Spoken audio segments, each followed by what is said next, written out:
The story begins as a mysterious guy named Juzo arrives for a job. He is told that there will only be one person on guard, so this should be easy for him. Juzo is really confident in his abilities, so he tells his associate to prepare the disposal unit. When he arrives, he immediately knocks out one of the cameras. He enters a room where a deal is going down, and some thugs wonder who he is. Juzo simply ignores them, and he only wonders if they have a lighter to light a cigarette. Juzo sees that they're trying to open a safe, and he starts firing away at them. He is severely outnumbered, but he surpasses them in skill. He makes his way through the darkness, and takes out each thug one by one. One guy remains, and he tries to get away with the suitcase. He curses his bad luck, because the old guy is a hitman who will eliminate anyone if the money is right. Juzo appears out of nowhere, because he doesn't appreciate hearing these rumors about him. He doesn't just eliminate anyone, and he makes it a rule to only end the lives of those he calls irredeemables. The thug begs for his life, but he's just buying himself some time. He tries to shoot back,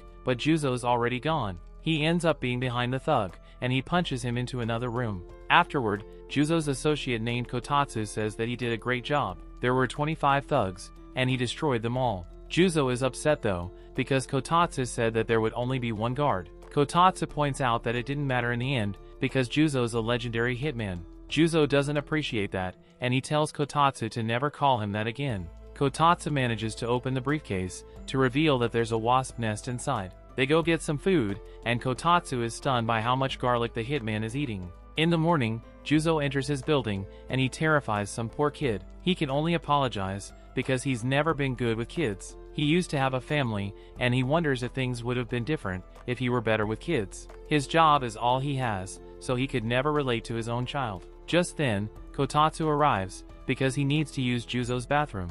We see that there's a bug crawling around Juzo's jacket, and it begins to follow him. The bug stings him, and Juzo is shocked to see that it's a wasp. He has never seen one like this before, and its sting is causing him immense pain. It only gets worse, as Juzo can hardly breathe. The pain is excruciating, so he loses consciousness. Sometime later, Juzo wakes up to see that a girl named Ari is watching him. He is in her lab, and she would like for him to answer some questions. She wants his full name and his affiliation. His name is Juzo, and he says that he's a part of the assassin syndicate called Zoo. As for Ari, she's the chief of the science division, and she's also his ex-wife. Juzo's memory seems fine, and his vitals are good. The only thing that is strange is his appearance, and it seems to have been caused by the wasp. It came from the nest that was in the suitcase, but there's more to the story. The company that Juzo's target was dealing with does research on genetic manipulation in living organisms. That was no ordinary wasp, and they don't know how it was able to change Juzo. Juzo still doesn't know what she is talking about, so he is stunned when he sees that he's a different person now. He has turned into a kid, and he desperately hopes that he can change back. Unfortunately, Ari has no clue if he can. Ari's known for being a genius, but she says that this isn't something that they can analyze easily. Juzo has an absolute panic attack, as he notices that his voice is really high. His skin is really smooth, and he's much shorter now. Ari explains that there isn't much they can do, other than keep an eye on him. To make things worse, this also means that Juzo will have to take a break from work. He says that that won't be possible, because he has a mortgage, a car payment and child support to pay. Just then, Juzo receives a call from his boss. His boss can't believe that this high-pitched voice belongs to Juzo, so Juzo has to confirm it to him. Juzo knows that things are weird now, but he assures his boss that he can still do his job. The boss is actually happy to hear this, because he has the perfect job for him. Juzo is eager to get back to work, but he is shocked when his boss says that he wants him to attend middle school. He explains that he's thinking of enrolling his daughter in a certain private middle school next year. That's why he wants Juzo to slip into the school and investigate it from the inside. Juzo is furious, because he feels like he was just tricked. His boss made it seem like it was a real job, but he just wants him to investigate a school for his daughter. Ari thinks it's a good idea, because Juzo dropped out before reaching middle school. The boss reminds Juzo that he will be paid for this job as usual, and this triggers something in our hero. A short time later, Kotatsu is impressed as Juzo prepares for school. Juzo wonders why he has to wear glasses, so Kotatsu explains what they are. The glasses have an earpiece, and they also have a camera built into them. Kotatsu reminds Juzo that he's still a washed-up old man on the inside, so he will be backing him up. As Juzo gets ready, he thinks about how this is an absolute disaster. He's really bad with kids, and now he has to go to middle school. Juzo can't turn down a paying job, so he goes to school. During the first day of class, Juzo's teacher has everyone introduce themselves. One kid says that he wants to join the basketball team and do his best. Some girls gossip, and they say that this kid is pretty cool. It's Juzo's turn, so he awkwardly introduces himself. As the students stare at him, Juzo says that it's nice to meet them all. Things only get more awkward as he stands there, and he simply says that that is all. He immediately gets a reputation for being gloomy,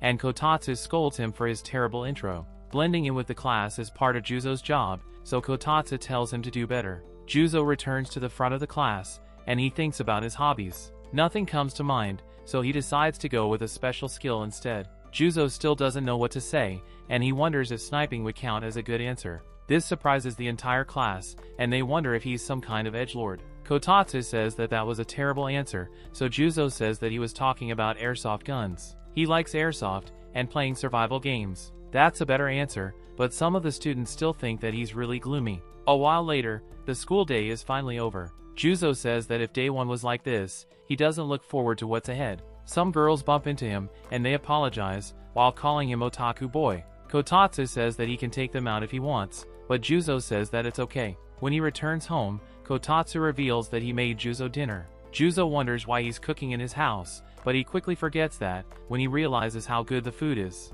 Kotatsu explains that if he didn't make something, Juzo would probably just eat a bunch of garlic. A middle schooler who reeks of garlic is going to get ostracized in no time. Juzo's interest was bad enough, so he can't keep making mistakes. He has to keep his identity hidden, and he has to make sure not to cause any trouble that could get him expelled. The bottom line is that if he can't go to school, then he won't get paid. The next day, Juzo returns to class, but he can only think about how things were when he was a kid. He got taken in by the organization, and he was immediately put through training. Then he was thrown straight into the field, so he could start working. He's now 39 years old, and he's been through it all. He has been married, and he even has a daughter. At this point in his life, studying doesn't sound like it would be that big of a deal. Just then, something clicks inside of Juzo as he experiences what real studying is like. He's incredibly inspired for some reason, and he starts taking notes. Juzo is in awe as he begins to learn all sorts of new things about math. He has never thought of numbers this way, and he can't believe that there's a whole world of negative numbers.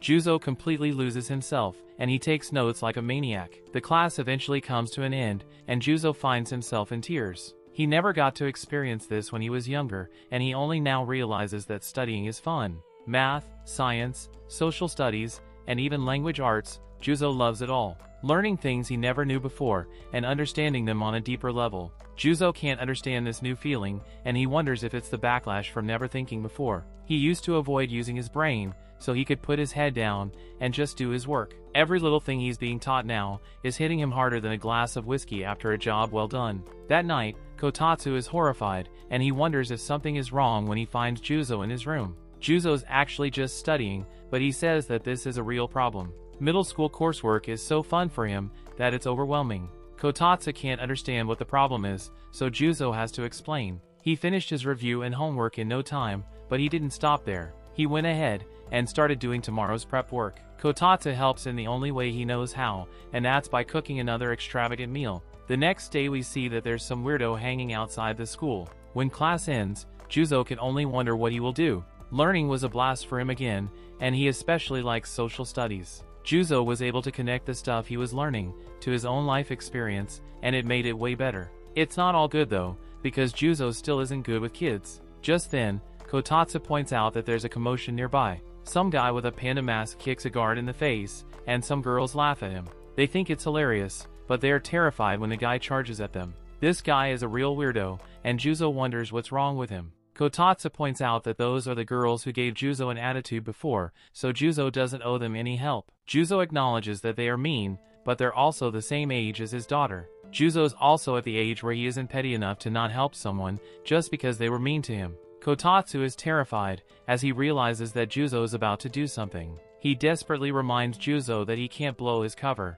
Juzo tells him not to worry, and he uses his incredible skills. He creates a small distraction by knocking something out of a student's hand. When the kid is distracted, Juzo takes his box of chalk and launches it at the creep. He then moves at an insane speed to fire 3 shots. He hits the box and creates a giant smoke screen. Kotatsu is amazed as always, but Juzo tells him to quiet down for a bit. He maneuvers his way through the smoke, and he lands a devastating punch on the panda. Juzo is stunned however, because that punch was meant to drop the guy. Juzo realizes that it's not because this guy is strong, it's because he turned into a kid. The psychopath realizes that he's in danger, so he pulls out a stick of dynamite. He plans to take everyone down with him, but Juzo is unfazed. He uses his book to knock the dynamite away, and he warns the guy not to do anything dumb. The guy ends up passing out, and Juzo shoots the bomb in the air. The girls are rescued, and they realize that Juzo was the one that saved them. Juzo can't be found out, so he denies it. He says that some total stranger just happened to be passing by, and he beat up the creep. Juzo declares that he's just an ordinary middle school student who comes to study like a normal kid. That's a pretty strange thing to say, so Juzo gets out of there. The next day, the other students in Juzo's class decide to make a group chat. The entire class joins, but they can tell that Juzo doesn't seem like the kind of person that would be into that kind of stuff. Juzo thinks about how they are right, and he hopes that they just ignore him. Just then the girls from before said that they should invite him. They aren't really sure, but something is telling them that they should thank Juzo for the other day. Juzo doesn't care about any of that, and he says that they can add him if they want. That night, Juzo begins to regret his decision. The group chat is moving insanely fast, and there's no way he can keep up with what they're saying. The notifications keep coming, and he doesn't know how to stop them. Juzo begs for mercy, and he determines that middle school is brutal. Later, Juzo thinks about how he feels way better than he ever did after finishing one of his old jobs. Things aren't so bad, so he will keep at it for a while longer. A little later, Ari calls him about the wasp. This thing doesn't exist in nature, and it was artificially created. The company that created it is called Mitsuoka Pharmaceuticals, and it has grown rapidly over the last 10 years. It has become the second largest company in the entire country. To make things even more complicated, the daughter of the company president is in Juzo's class. Her name is Norin, and Ari has a suggestion. If Juzo can make contact with her, he might be able to gain some useful information. The next day, Kotatsu says that he can't believe that Juzo got hooked on studying. The only thing that makes sense to him is that Juzo's learning so much, so he can broaden the kind of work he does on the job. Juzo says it's not the case, and he's just studying because it's fun. Reika and Tomomi say hello to him, but his smile's pretty awkward. They are friendly to him now, so they say that he should jump into the group chat more often. When he enters class, he remembers that his mission requires him to befriend Norin. Norin is very popular, and she shows off her crazy athleticism during a race. All the guys fawn over her, and she's clearly annoyed by them. A look back shows that Juzo objected to Ari's suggestion. Norin is only the daughter of the company president, so she probably wouldn't know much about their situation. Ari agreed with his assessment, but Norin is their only lead right now. At the end of class, Kotatsu says that Juzo's being a loner by never talking to anyone. Juzo points out that there's a 20-year gap between him and everyone else, so it would be more weird if he fit right in. Juzo enjoys studying, but this is no place for an old guy like him. He says that it would be best to turn back to normal and get out of here as soon as possible. To do this, he will have to speak with Norin to see if she knows anything. He asks her if she has a minute to talk, but she immediately calls him a creep. She has no interest in speaking with him, so she tells him to disappear. Juzo's caught off guard, and he gets out of there as fast as he can. Outside the classroom, Juzo collapses from that interaction.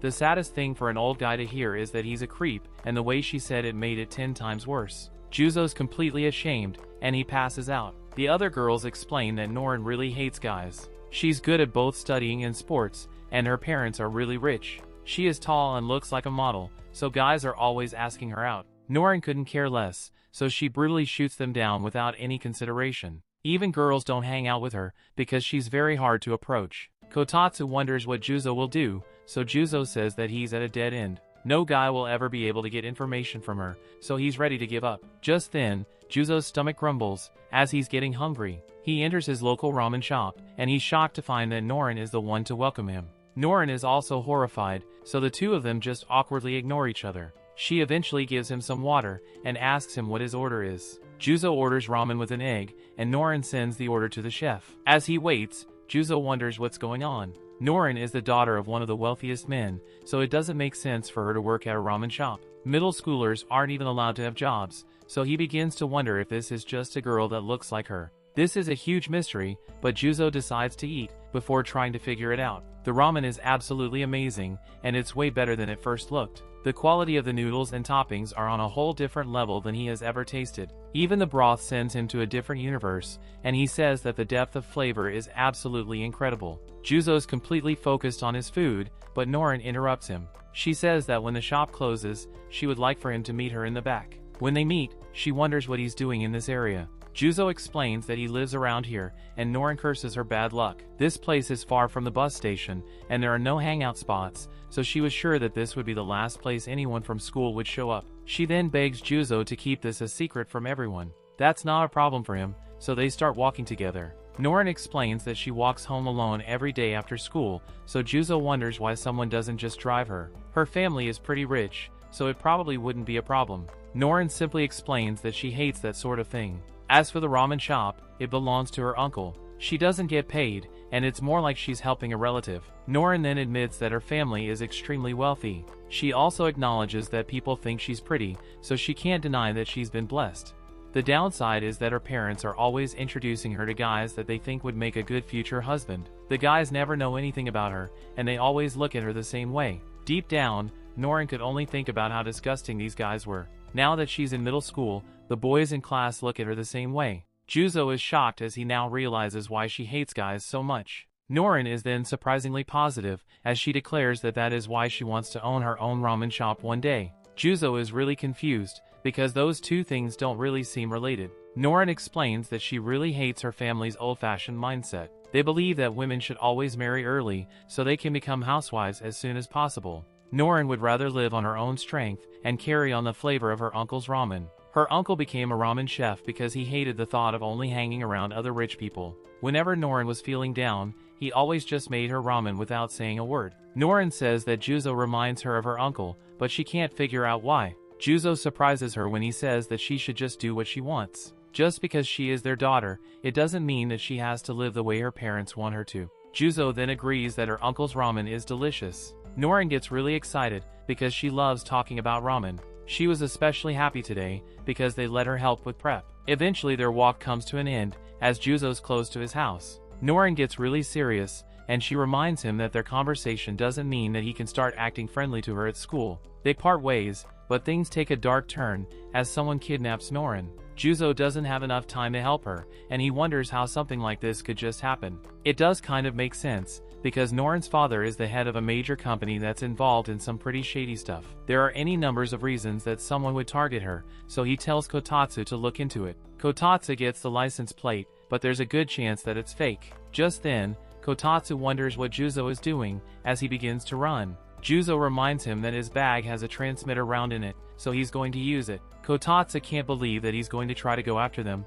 because it's way too late. They're driving way too fast, and they're really far away now. To make things even more impossible, the transmitter round is for a handgun. Even if Juzo can find them, their shot would be impossible to hit. Juzo says that he already knows all this, and he reminds his friend that he's been doing this for years. Juzo loads his weapon with the transmitter, but Kotatsu says that aiming doesn't mean anything from this far away. Juzo tells him to quiet down, because he has to use his instinct. He aims way higher than the vehicle, and he fires the shot. Amazingly, he manages to hit his target, and now he can see their location on his app. Juzo then thinks about how he only tasted that delicious ramen one time. He goes to rescue Norin, but his real goal is to save the person that will be handed down the ramen recipe. At the hideout, the thugs tell Norin not to worry. Of course, they're absolute creeps, and Norin's disgusted by them. Their leader has to teach one of them a lesson, and reminds him to do his job right. He apologizes to Norin for that guy's behavior, and says that he will end his life later. In exchange, he only has one question.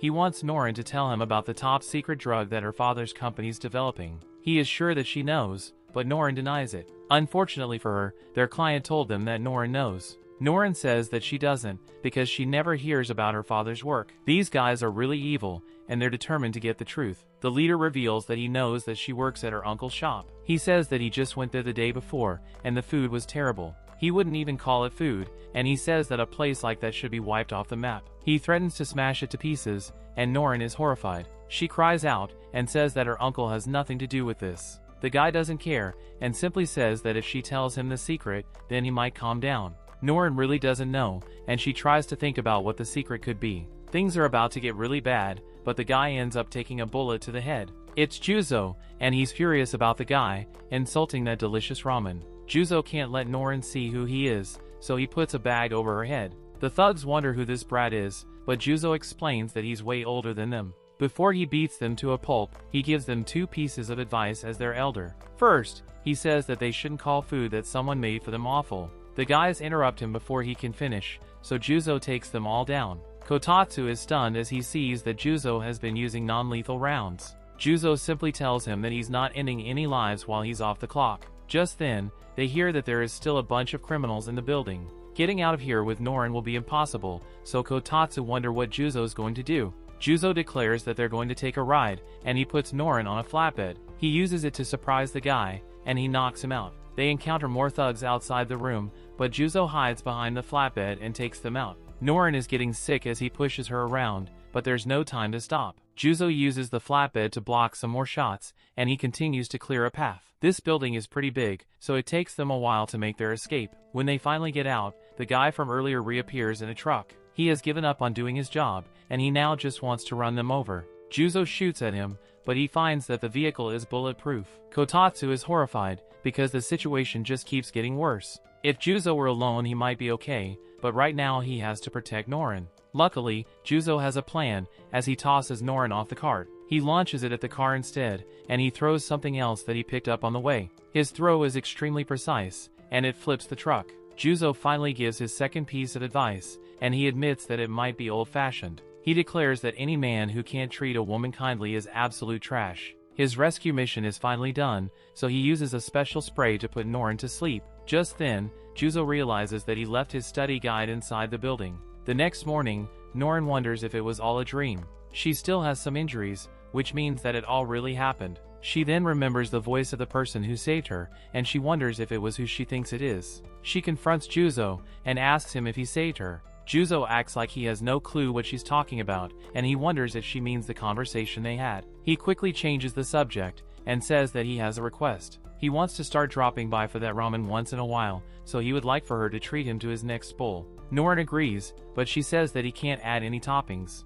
A while later, Juzo struggles to pay attention in math class. When he gets home he calls Ari, and tells her that there's something in class that he doesn't understand. He went back over everything they covered so far, but it still didn't help. Juzo asks Ari how she's at math, and she admits that she sucks at it. He wants her to teach him, but she has no time for that. She's already juggling work and housework, and on top of that, she's trying to figure out how to turn him back to normal. Juzo can't argue with that, but he still needs help, so Ari tells him to just ask his teacher. Juzo says that the teacher is younger than him, so it feels awkward to ask. Ari hangs up on him, and Juzo heads to the library to figure it out on his own. He's really stressed, because if he doesn't understand this lesson, then he won't be able to follow anything that comes after it. Just then, a classmate approaches him. His name is Ryo, and he recognizes Juzo from class. Ryo takes one look at what Juzo is struggling with, and figures out the real problem right away. He explains that Juzo probably never got the hang of arithmetic and formulas back in elementary school, so now everything's mixing together and confusing him.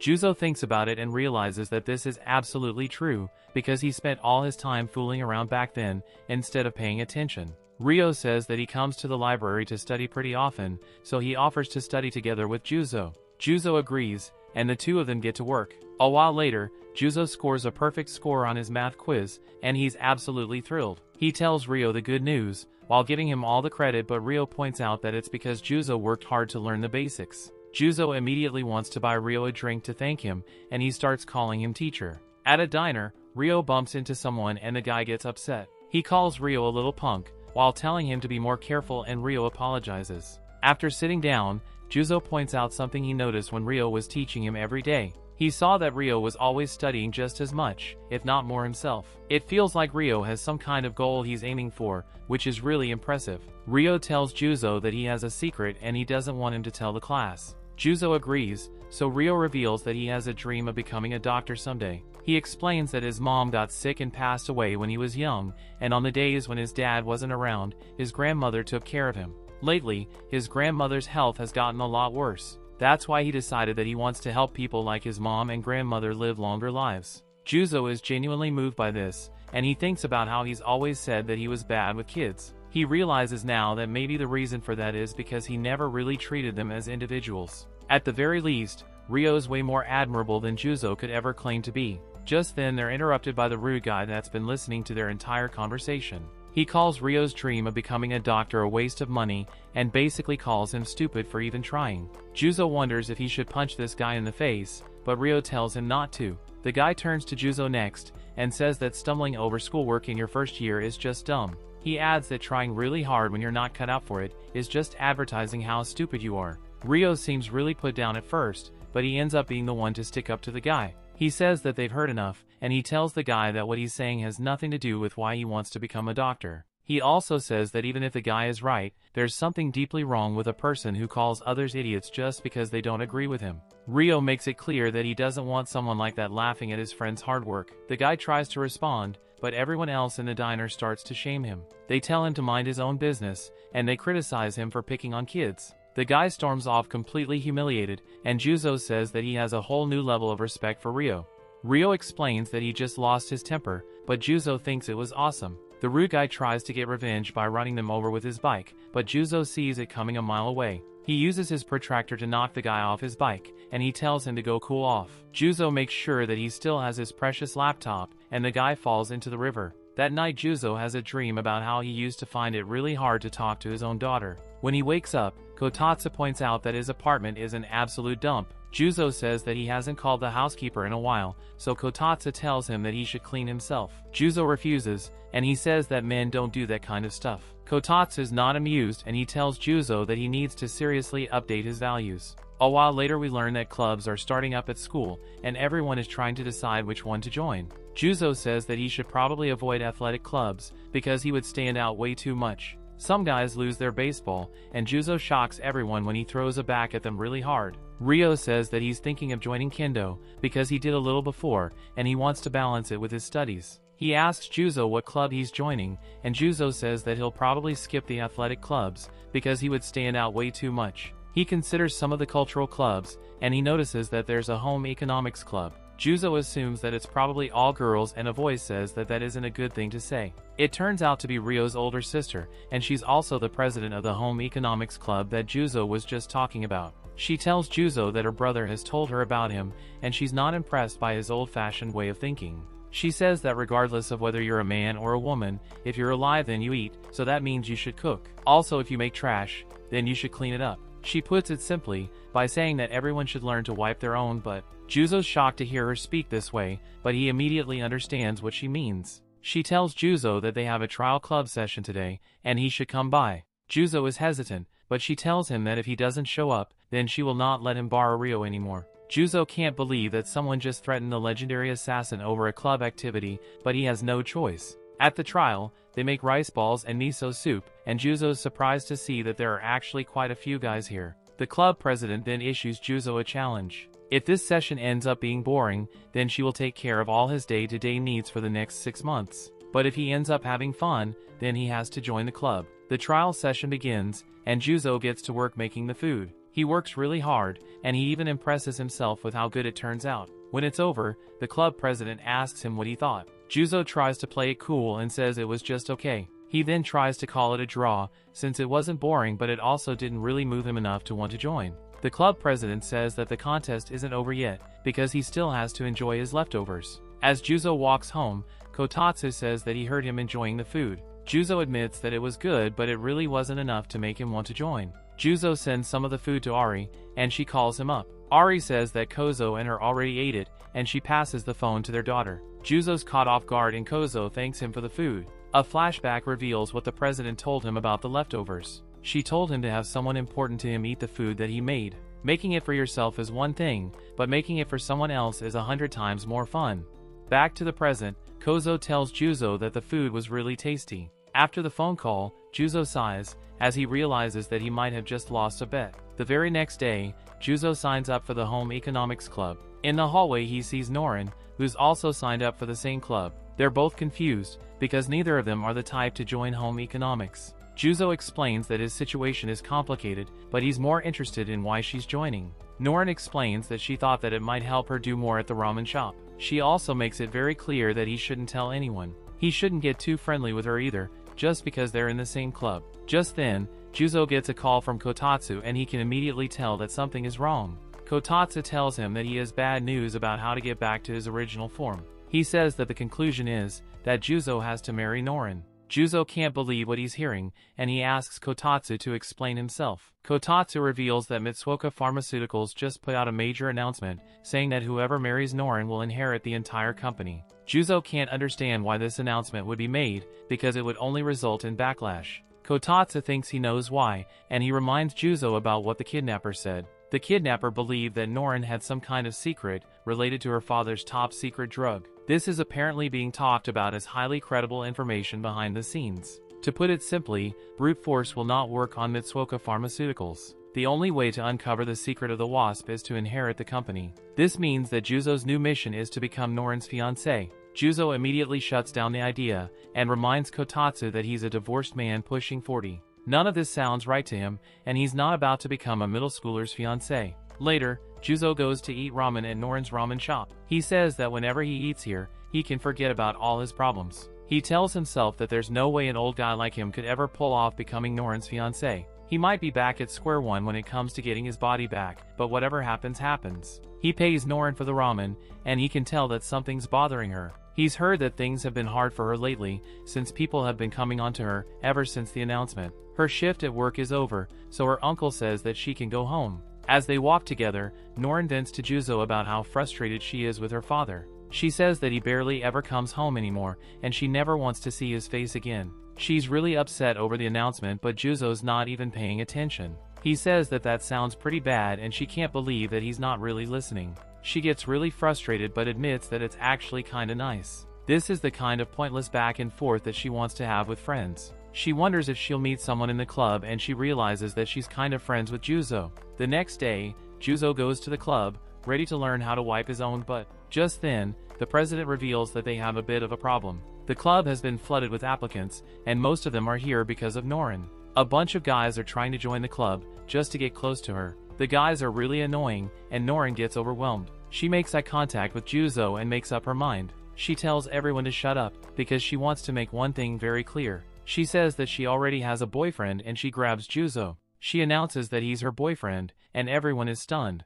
Norin and Juzo run from their classmates, who want to know more about what she said about having a boyfriend. They eventually manage to lose them, and once they're alone, Norin immediately apologizes. The club activity she was really looking forward to got completely wrecked, and before she knew it, all her pin-up stress just exploded. Juzo hates this situation, but Kotatsu points out that this technically means that his mission is accomplished. Juzo's not a creep though, and he says that he won't even consider marrying a girl the same age as his daughter. Norin then makes a request, and she admits that she knows it's selfish. She asks Juzo to pretend to be her boyfriend, and he can't believe what she's saying. Norin explains that if people think she has a boyfriend, it should help prevent situations like this from happening ever again. She continues to beg Juzo, so he eventually agrees. He makes it very clear, however, that this is strictly pretend. A few days later, we see that Juzo is already dealing with the consequences of their arrangement. A group of guys are beating him up, and they give him two choices. He can either run errands for them every day, or he can back off from Norin. Juzo tries to get away, and he thinks about the situation. He could beat these guys easily, but he doesn't want to get suspended. He slips away from them by jumping off a ledge, and the bullies are shocked because they're on the third floor. He lands perfectly on Matt, and he apologizes for interrupting a gym class. When Juzo gets back to class, he can't help but notice that everyone is gossiping. Everyone knows that he's dating Norin now, and guys are coming after him because of it. Juzo only agreed to do this because it would be pretend, and he wonders if it's going to be like this for the entire time. Reika and Tomomi tell him that they saw the whole thing, and they're impressed that he got away. Juzo's annoyed that they just watched instead of helping, but they felt like he would handle it, and he did. Tomomi warns him though, that things could get a lot worse. Their school is a pretty famous mega school, and there are high-spec guys all over the place. Among the upper ranks, there's an especially scary group called the Unicorns. They have looks, personality, and every single one of them has a top-tier talent. They are the best of the best, and they have crazy amounts of charisma to go along with their skills. Rumor has it that all of them are after Norin. Chances are that they will come after Juzo sooner or later, so Tomomi wishes him good luck. That night, Kotatsu suggests that it might be a good idea to just drop the fake boyfriend thing entirely. He points out that Juzo has no intention of actually marrying Norin, so there's no reason to keep this up. Kotatsu then says that he also has one more annoying update. The underworld is after the secret of Mitsuoka Pharmaceuticals' Wasp research, and their de-aging drug as well. The criminals have come to realize that threats and brute force won't work. There is now talk that the other organizations might send in elite middle school operatives to go undercover. Their goal would also be to become Noren's future husband. This means that Noren's going to be targeted by top-tier guys from both sides of society. This includes the unicorns, and who knows how many assassin agents. There will be tons of lethal competition over her, so Kotatsu wonders if Juzo is throwing his hat in the ring too. Things just keep getting worse, and Juzo gets really frustrated. The next day, Noren approaches Juzo and tells him that she's been thinking about their situation. She says that he doesn't have to pretend to be her boyfriend anymore because it seems to be causing him a ton of trouble. She apologizes and says that it's something that she should deal with herself. Her first solution is to stop showing up to the home economics club. She tells him that he should still come by for ramen though, and that she might vent to him once in a while. Before Juzo can respond, a guy shows up and interrupts him. He tells Juzo to quit running away, and says that nobody's okay with a loser like him being Noren's boyfriend. Noren says that Juzo's not her boyfriend anymore, and he tells the guy to quit bothering him. The guy immediately asks her to go out with him instead, but Noren has no interest. He tries to say that he is strong, and he can protect her, but Noren keeps rejecting him. This guy is really pushy though, and he won't let Noren say no, so Juzo has seen enough. He declares that they're still together, and he tells the guy to keep his hands off his girl. Everyone is shocked, and Juzo instructs the guy to get lost. Kotatsu wonders what he's doing, and Juzo admits that he's just keeping the act going. When Kotatsu asks why, Juzo says that there's no real reason. If he had to choose one, it would be the fact that these guys are way too pushy, and old guys like him don't like that. He doesn't care who it is. If they're bad news, then he will get rid of them. The guy is furious, and he reveals that he spars with grown men at the gym. He warns Juzo that he should think carefully before mouthing off. The guy tries to throw a punch, but Juzo easily stops him. He strikes fear into this guy, and tells him that maybe he should spend a little more time training. Noren thanks Juzo afterwards, and Juzo tells her that he will keep playing boyfriend for a little longer. His real reason is that he doesn't want to eat good ramen, and then have to listen to her complain about what happened. Noren thanks him, but she points out that the line he used about keeping his hands off his girl was really lame. It didn't sound right, because no middle schooler talks like that. In the distance, we see that someone has been watching the whole thing unfold. He was watching Juzo carefully, and he couldn't help but notice his exceptional skills.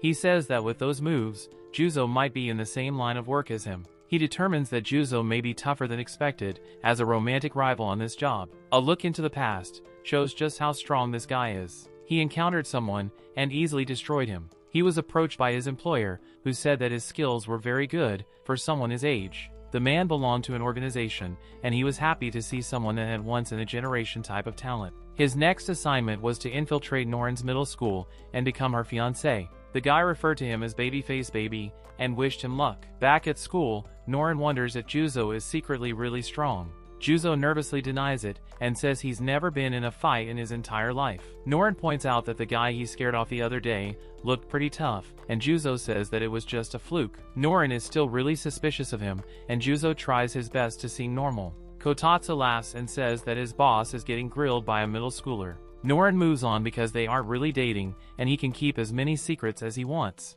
She then changes the subject and tells Juzo that her dad randomly sent her something.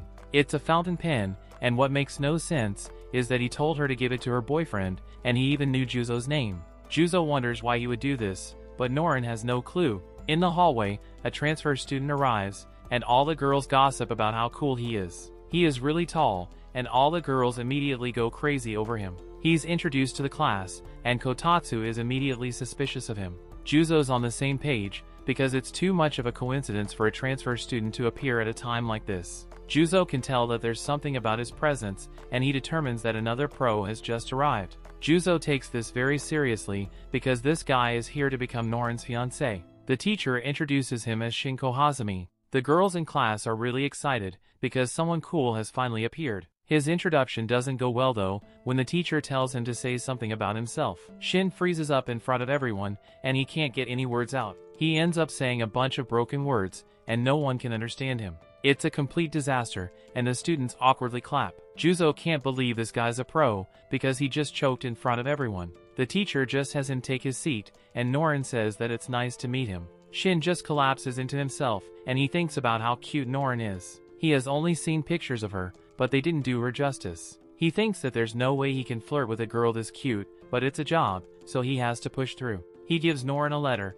asking her to meet him in the courtyard, after school. Noren is shocked, and she wonders if she really just got the sloppiest love letter ever. Despite his crippling social anxiety, the girls all still like him. Later, Norin shows the letter to Juzo. She wants him to come with her, since that's basically the whole point of the fake boyfriend arrangement. It turns out that Shin is actually right there. He explains that he knew she had a boyfriend, but him being here complicates things.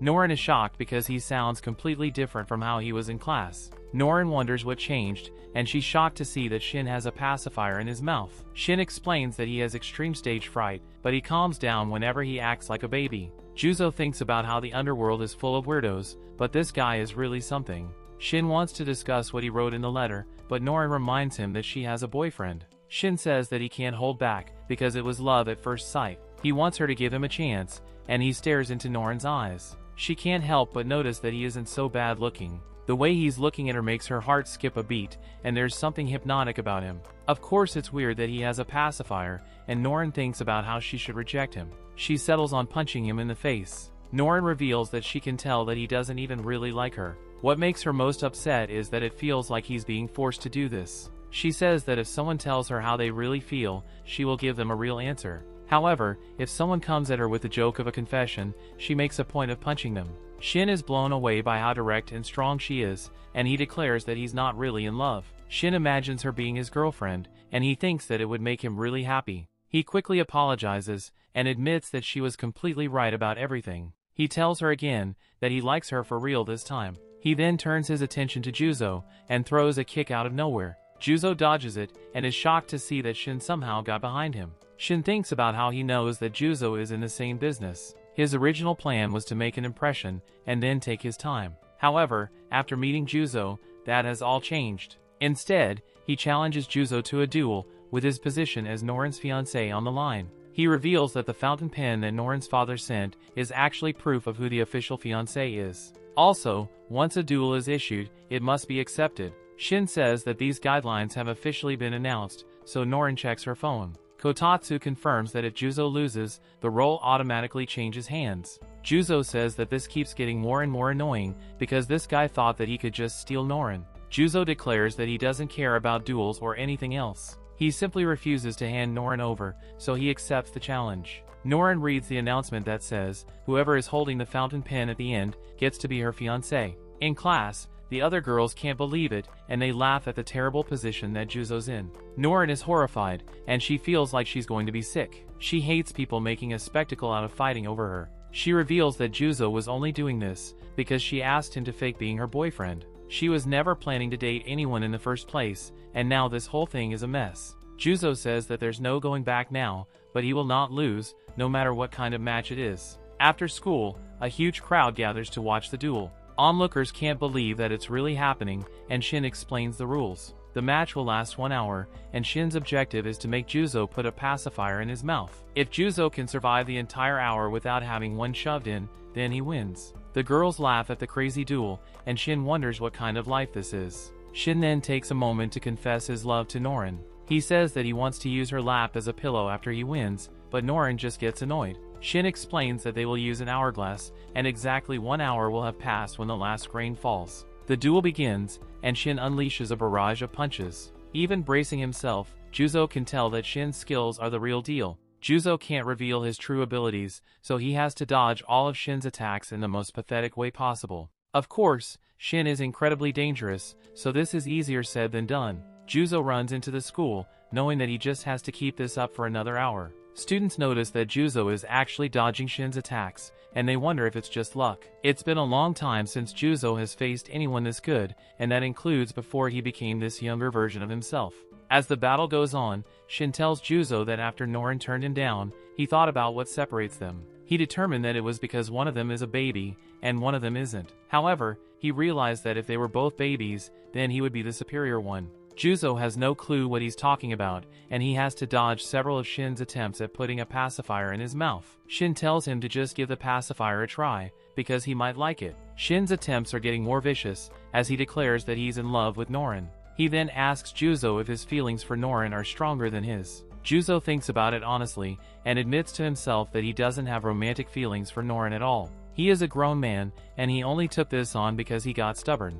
As he thinks about this, he begins to accept that losing this duel might not be the worst outcome. Just as he almost accepts it, an image of his daughter pops into his head. He snaps back and reminds himself that it's more than just stubbornness. With about 1 minute left, the both of them find their way back outside. Shin launches the pacifier in the other direction, and everyone wonders if the duel is over. Shin confirms that it is, but it's not what they think. He actually set up a trap, and he explains that he never said that there would only be one pacifier. Several pacifiers cover the sky, and they all fly at Juzo. Juzo dodges them, but he gets caught immediately. He realizes that Shin left him an escape route on purpose, so he could fall into another trap. This next trap assures that Juzo will step on a rake. In classic fashion, the rake flies right at his face, and it has a pacifier on the end. The crowd screams, because there is no way for Juzo to block it. Everyone is sure that the pacifier is going into his mouth, but they are shocked when the rake stops. Everyone is speechless, as they can't figure out what happened. It turns out that Shin somehow blocked it,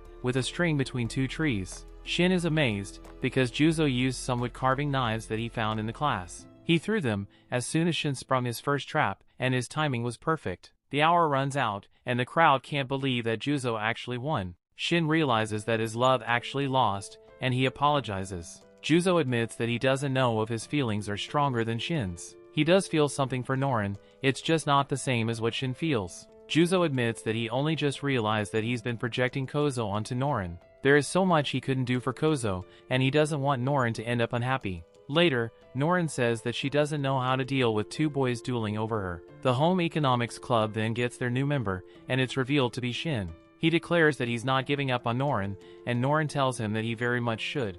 A while later, we see that a group has gathered to watch a pitcher. The guy throws his first pitch, and it goes so fast that it knocks the catcher over. Everyone is amazed, and the pitcher thanks the catcher for helping him get some practice. People in the audience wonder if this guy is really a middle schooler. He throws the ball extremely hard, and not even a college player can catch his pitch cleanly. Everyone is in disbelief, and they say that he doesn't even seem human. Seeing him in person makes them realize why he's called a unicorn. Later, a teacher announces that midterms are coming up next week, which means that all club activities are suspended until then. It's the girls' first test since starting middle school, so they're really nervous. Ryo asks Juzo how he's feeling about the test, but he is shocked by what he sees. Juzo looks so intense that his classmates think that he's angry. Juzo says that it's not just anger, it's how he approaches tests. He says that he wants to kill the test, and everyone can feel his bloodlust. The others can't believe that he's taking it so seriously, and they say that he looks like an assassin. Kotatsu warns Juzo through the earpiece not to blow his cover over something so stupid. Juzo quickly gathers himself, and he tells Ryo that this is his first time dealing with midterms. He doesn't know what to do, so he asks his teacher Ryo for advice. Ryo tells him that since he already studies ahead, and reviews as he goes, he should just keep doing what he normally does. Juzo thanks his teacher for his words of wisdom, and the others wonder where this energy came from. The next morning, Norin arrives at school absolutely glowing. She explains that during test week, everybody's too focused on studying to go around confessing their love to her. She has been sleeping so well with stress that she wishes it could be test week forever. Just then they run into Juzo, and he looks absolutely terrible. His face is all wrecked and dried out, and he has massive bags under his eyes. His voice even sounds terrible, and the girls wonder if he's even sleeping at all. They can't help but notice a shocking contrast between Juzo and Norin. Ryo tells him that his eyes look really bad, and he should get some sleep. Juzo says that logically he already knows that, but just can't stop himself from studying. He compares it to how boxers know to rest before a fight, but they end up overtraining anyway. Ryo's worried about him, and says that he's overdoing it. Shin offers Juzo his pacifier, and says that it helps him relax, but Juzo turns it down immediately. Later, even Kotatsu tells him that he's overdoing it, but Juzo tells him to pipe down, and mind his own business. Kotatsu says that he has plans later, so Juzo will have to find his dinner somewhere else. He tells him to go to a place called Mama's, and says that it will be a change of pace. Norin is also sent home early from the ramen shop, because business is slow during the week. Outside, Norin spots Juzo. She quickly hides, and she wonders where he's going. Norin follows him, and she's shocked to see him walking deeper and deeper into a really sketchy area. He finds himself in front of a bar called Bar Jabami, and a lively woman named Gecko welcomes him in. Norin is freaked out, and she wonders what kind of place this is. Mama's at the bar, and says that no matter how many times she sees Juzo, she finds him too adorable. Mama explains that she told everyone that Juzo was her nephew, so nobody would suspect that she had a secret child. Mama thinks back to the first time she saw Juzo in this form. She welcomed him into the bar, and Kotatsu told her that he was Juzo. Juzo knows that he can trust her, because when things go sideways, she always comes through. Just then, Ari arrives at the bar, and Juzo is surprised to see her. It turns out that she's a regular here, and Juzo realizes that Kotatsu did this on purpose. Ari notices his eye bags, but Juzo wonders if it's okay for her to be drinking. He's worried about their daughter, but Ari says that it's not a problem. She reminds him that their daughter has a good head on her shoulders. She realizes that his eye bags are probably from pulling all-nighters in order to study. She then offers some advice to Juzo. She tells him that back when he was still out in the field, the mission was everything, and he was never allowed to fail. However, she points out that studying is not like that. Now that he's a middle schooler, it's okay to screw up sometimes. He should take advantage of the opportunity and make all the mistakes that he never got to make before. She also points out that ever since he started middle school, he's been looking a lot more alive. Outside, Mama tells Juzo to stop spacing out and walk Ari to the station. Norin has been waiting outside the entire time, and she is horrified. Juzo walked into a bar and came back out with an older lady. She doesn't know what to make of this, and she wonders who Juzo really is. The midterms come soon after, and Juzo doesn't vomit. He makes a few careless mistakes, and finishes about average. He accepts the results, as he tells himself that he will learn from it, and do better on the finals. A look around the class reveals that some students did way worse than the others. Meanwhile, Norin thinks back on everything she has observed about Juzo. She becomes more and more convinced that Juzo is not a normal person.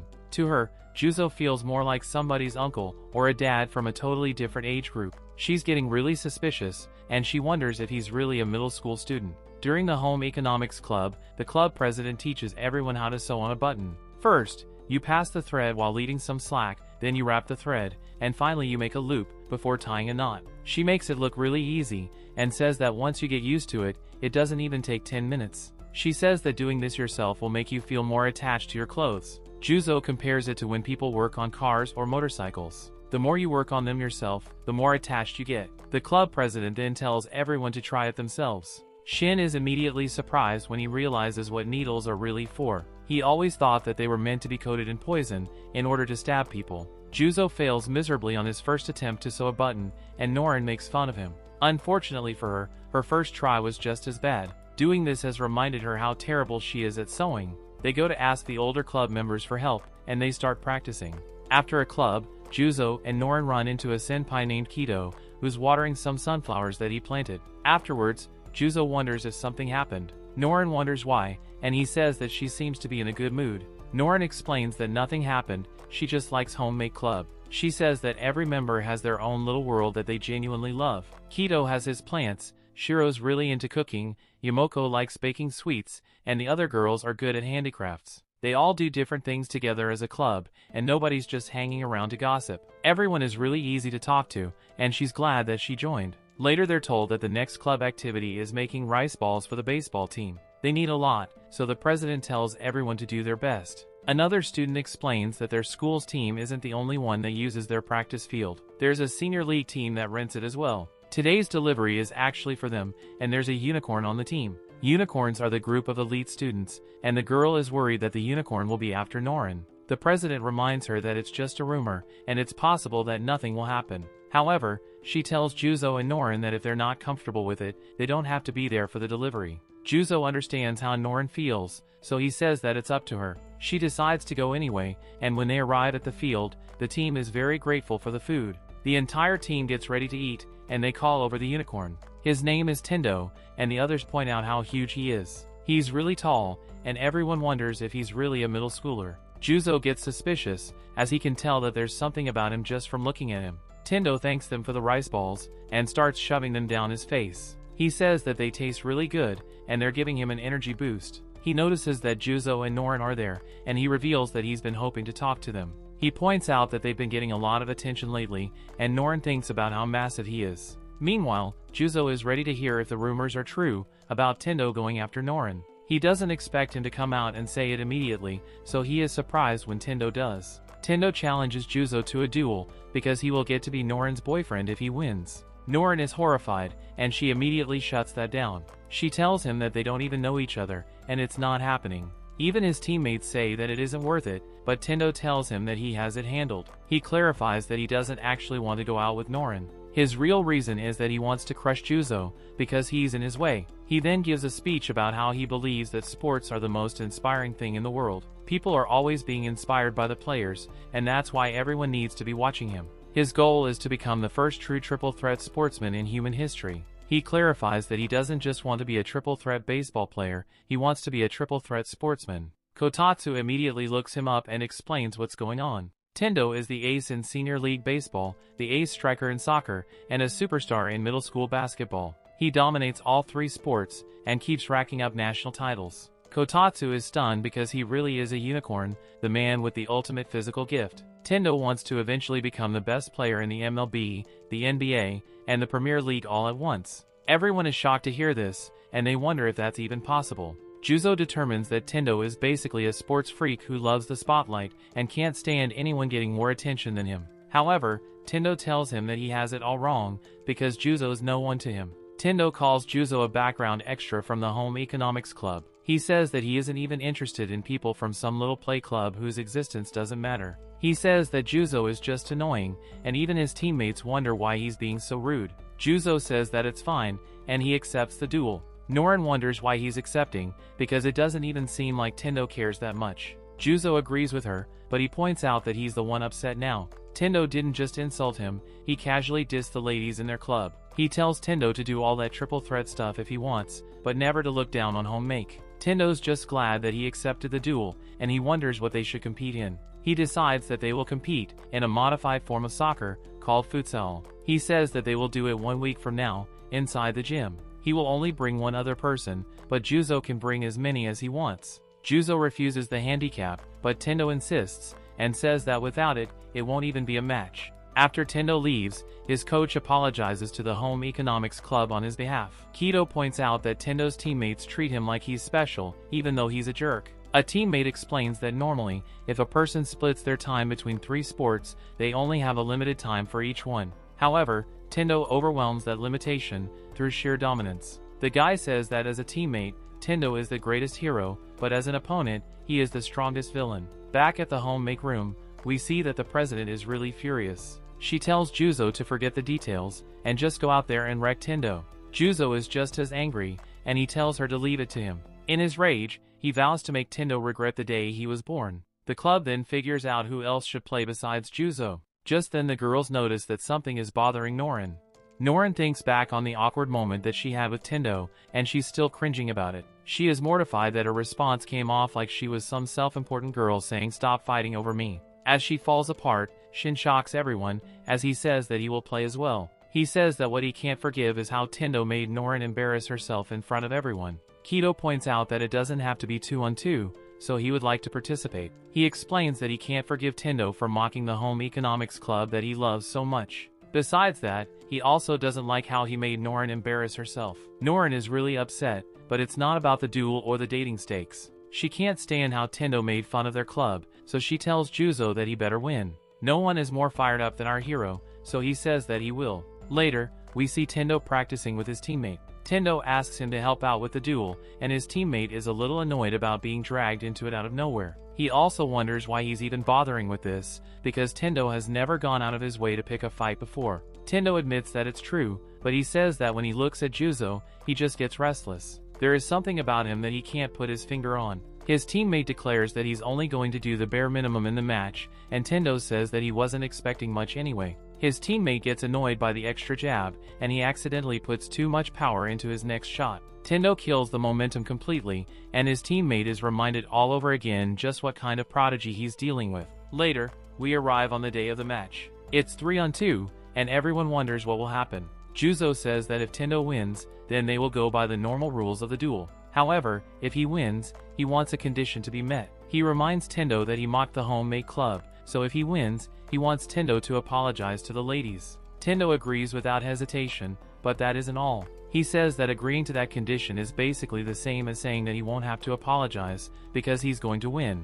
The futsal match begins, and everyone cheers for our heroes. Kido reminds himself that their one and only advantage is their numbers. If they just keep passing to whoever's open, they have a chance of winning. Juzo receives a pass, but Tendo makes a move that shocks everyone. He was on one side of the court, and then in the blink of an eye, he's all the way on the other side. Tendo is insanely fast, and he says that he will start things off with a little hello. Shin can't believe his eyes because Tendo is already going to shoot. Tendo fires an insanely powerful kick, but he misses. The crowd is stunned because his kick was so powerful that it knocked the goal over. Tendo is the next one to be surprised when he sees that Juzo is about to do something. Kotatsu warns Juzo not to blow his cover with a kick like that, but Juzo doesn't care. He says that he will worry about excuses after he whips that smug look off of Tendo's face. Juzo fires a kick, but Tendo stops it. He's surprised though, when it proves to be really powerful. It goes out of bounds off of Tendo, so the crowd is shocked because the home-make team is going to get a kick in. The crowd is buzzing, and even some of Tendo's teammates can't believe what they saw out of Juzo. His kicking power is pro level, but they'd never heard of him before. Tendo's impressed, and Juzo says that he never lost a game of kick the can for distance. Reika and Tomomi watch from the crowd, and they wonder if Juzo has forgotten about living quietly and staying under the radar. Kido prepares to take the kick in, but Juzo notices that there's something wrong with Shin. Shin is shaking like crazy, and Juzo realizes that it's because he lost his pacifier. He can't find it anywhere, and Juzo explains that without his pacifier, Shin turned into a useless bundle of stage fright. Tendo determines that he must have knocked it loose when he grazed him with his kick. The president wonders if he has a spare, but Shin can barely speak. He starts mumbling nonsense, but luckily Juzo is able to understand. Shin says that he has an extra one in his bag in the classroom. Norin says that she'll get it, so Juzo comes up with a plan in the meantime. Juzo tells Shin to just stand in the goal, because he'll at least be in the opponent's way. Kido points out that their numerical advantage is gone, and now it's effectively 2-on-2. Tendo's getting impatient, so he wonders if they can continue. The girls retrieve the pacifier, but they can't help but think about how it comes with a lot of baggage. Yamaka reveals that she asked Shin directly about why he sucks on the pacifier. He told her that it's because it calms him down. It turns out that the only memory he has of his mother, who's no longer around, is her giving him a pacifier with a kind smile. When they return, they wonder what happened, because Shin is all beat up. The president explains that Shin has been on fire, making one god tier save after another. He's been blocking every shot, including Tendo's. Norin says he's not on fire, because he's getting massacred by getting hit in the face. Yamaka says that Norin has to hurry and give Shin his pacifier before he dies. He won't be able to survive another kick to the face, but Norin doesn't know what to do. Yamaka says that Norin has to throw it, because she's the best athlete here. Norin throws the pacifier, at the exact same time that Tendo releases another kick. Shin amazes everyone by stopping it, in a theatrical way. He apologizes to Tendo's team, because things will be different now. The crowd goes crazy, and they wonder if Shin is the same guy as 5 seconds ago. Shin declares that the real match starts now. The game continues, and Tendo is once again amazed by Juzo. Juzo's feints are really basic, but Tendo has to admit that he's just playing fast. Tendo is still able to steal the ball, and he makes an impressive move to get past Kido. Juzo gets in his way, and Tendo can't believe that he changed speed in a split second. Tendo's teammate is getting annoyed, as he realizes that the pacifier freak is not the only reason that Tendo can't score. Juzo looks like a total amateur to him, so he wonders who he really is. Juzo manages to take the ball from Tendo, but he kicks it out of bounds. Kido says that that was incredible, and he wonders if Juzo is getting better and better as they play. Juzo says that he really wants to beat Tendo, but playing sports again after so long has turned out to be a lot of fun. The others wonder what he means by so long, so Kotatsu has to remind him not to blow his cover. Juzo acknowledges that there's still tension in the match, but it's nice to see that nobody is trying to kill him. He declares that trial and error, and responding to challenges, is kind of exciting. Tendo, on the other hand, seems to only be getting frustrated. A look into the past shows Tendo's teammate wondering why Tendo is always targeting Juzo. He wondered if deep down, Tendo saw Juzo as a rival. He pointed out that Tendo was born with an athletic physique, and he never slacks off. He's superior in every sport he plays, but he's also alone at the top. He wondered if Tendo was itching for someone who can face him as an equal. He was shocked at when Tendo said that that wasn't it at all. Tendo loves destroying people, and if he could win 100-0, he would. The reason he's doing 3 sports is because he loves all 3 too much to just pick one. As for being alone on the top, Tendo said that he prefers it this way. He pointed out that every sport has its legends. No matter how good today's players are, they always get compared to those guys. That has always bothered Tendo, so he wondered what would happen if he became a legend in 3 sports. He declared that he would be so one of a kind, that nobody could ever deny it. Ryohei thought to himself that Tendo's really far gone. If he weren't childhood friends with him, he would probably stop hanging out with Tendo. Tendo said that he doesn't need a rival, but he does have frustrations from being all alone at the top. Back to the present, everyone is stunned when Tendo kicks the ball into the air. He says that things are finally getting fun, but Ryohei seems worried. Tendo said that he likes destroying people, but it's not like he's into kicking corpses. It's just that it's hard to find a toy that he can play with at full strength, without breaking it. Tendo now declares that it's time to get serious, and we see that he destroyed the ball. It's clear that he's not bluffing, and the crowd wonders what's going to happen. When the match continues, Ryohei thinks about how people get this wrong about Tendo all the time. When Tendo doesn't go all out, they think that he's just playing around. He explains that all Tendo ever thinks about is improving himself, and to do that, he never actually takes it easy on anyone. However, if he overwhelms them too hard, and they give up, that's a problem for him. That's why he limits himself from certain plays, or the area he's allowed to move in, depending on the opponent. He says that basically, Tendo is on a self-improvement challenge run. He thinks that Juzo should be proud, because Tendo almost never takes his shackles off, in any sport. Kido tries to stop Tendo, but he comes to a terrifying realization. Tendo is only dribbling, but trying to stop him is like trying to stop a boulder. Tendo blows right past Shin, and he comes face to face with Juzo. He uses an incredible move to get past him, and he scores a goal. The crowd cheers for him, and they call him Superman. The first half ends soon after, and Tendo's team is in the lead, by 1 point. The crowd goes wild, and even people on Juzo's side admit that play hyped him up. They give a lot of credit to Tendo for getting the crowd so fired up from just one play. He's really incredible, and they say that he has superstar energy. It's clear that Tendo can even beat them 3-on-1, so the girls wonder what the guys are supposed to do. Just then, Juzo shocks everyone when he asks his team if they would let him take on the enemy by himself. They wonder if Juzo has some kind of plan, but he doesn't. He just says please, and his teammates agree to let him go. When the second half starts, the crowd wonders if the home-make team has a way to turn this around. They're all shocked when Juzo goes man-on-man against Tendo. Tendo's insulted, so he declares that he's going to score his second point. Surprisingly, he finds that no matter what he does, he can't shake Juzo. Ryohei says that even if Juzo has freakish athletic ability, he shouldn't be able to keep up with Tendo. Norin wonders if she's crazy, or if it actually looks like Juzo is having fun. Juzo thinks about how he doesn't have a chance of winning, or some big plan. It's just that when he was a kid, he always hated losing. No matter how stupid the contest was, he would always take it seriously. However, the more he grew up, the less fired up he would get about anything. At work, all that ever matters is producing reliable results. Unfortunately, the more accomplishments and years that he racked up, the more his life kept getting duller and duller. This match reminded him of how he felt when he was younger. He declares that the feeling of playing is hardest, and going head-to-head is great. He thanks Tendo, because he's having a blast. Tendo's really confused, and he wonders if Juzo's an old man. He does agree, however, because this match is how things should be. He declares that he's going to win, and he springs into action.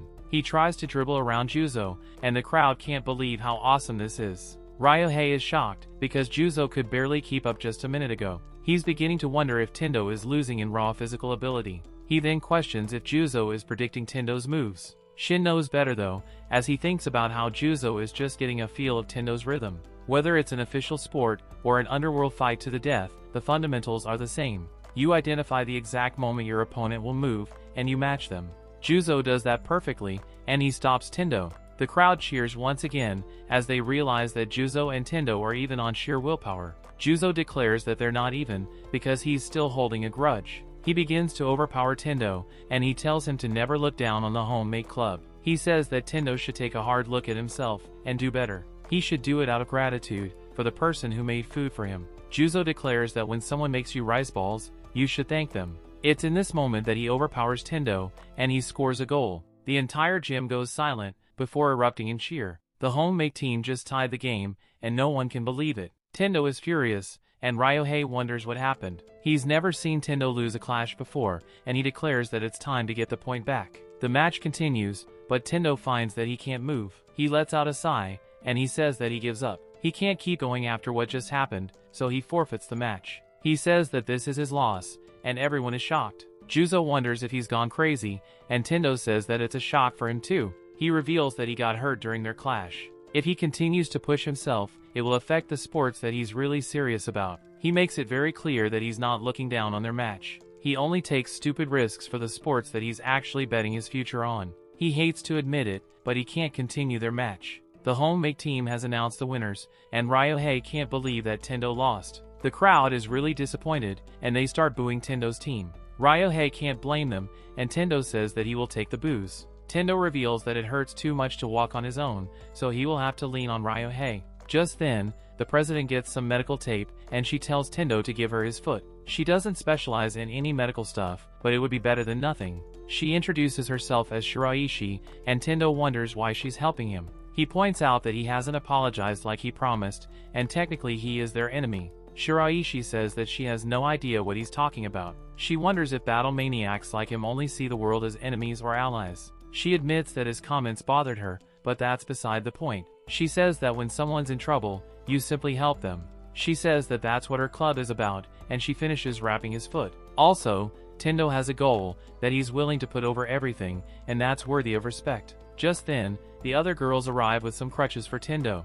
Tendo then addresses the entire homemade club, and says that what he's about to say is something he truly means. He announces that he's sorry for making fun of them. He says that the rice balls they brought were delicious, and he thanks them. Later, everyone sees that Juzo's covered in sports gear, and they wonder what happened. Juzo explains that after the match, people from different sports started recruiting him like crazy. The others acknowledge that he was pretty amazing, so it's not surprising. Juzo says that it was just a fluke caused by some kind of freak adrenaline rush. Kotatsu wonders what Juzo's going to do, because he told him that he'd end up drawing a lot of attention. Just then, Tendo arrives at Homemade Club, and everyone is shocked. Shin wonders if he's here to join the club, but he isn't. He declares that he's here to say something, and he walks up to Shiraishi. He reveals that he has fallen for her, and he asks her to go out with him.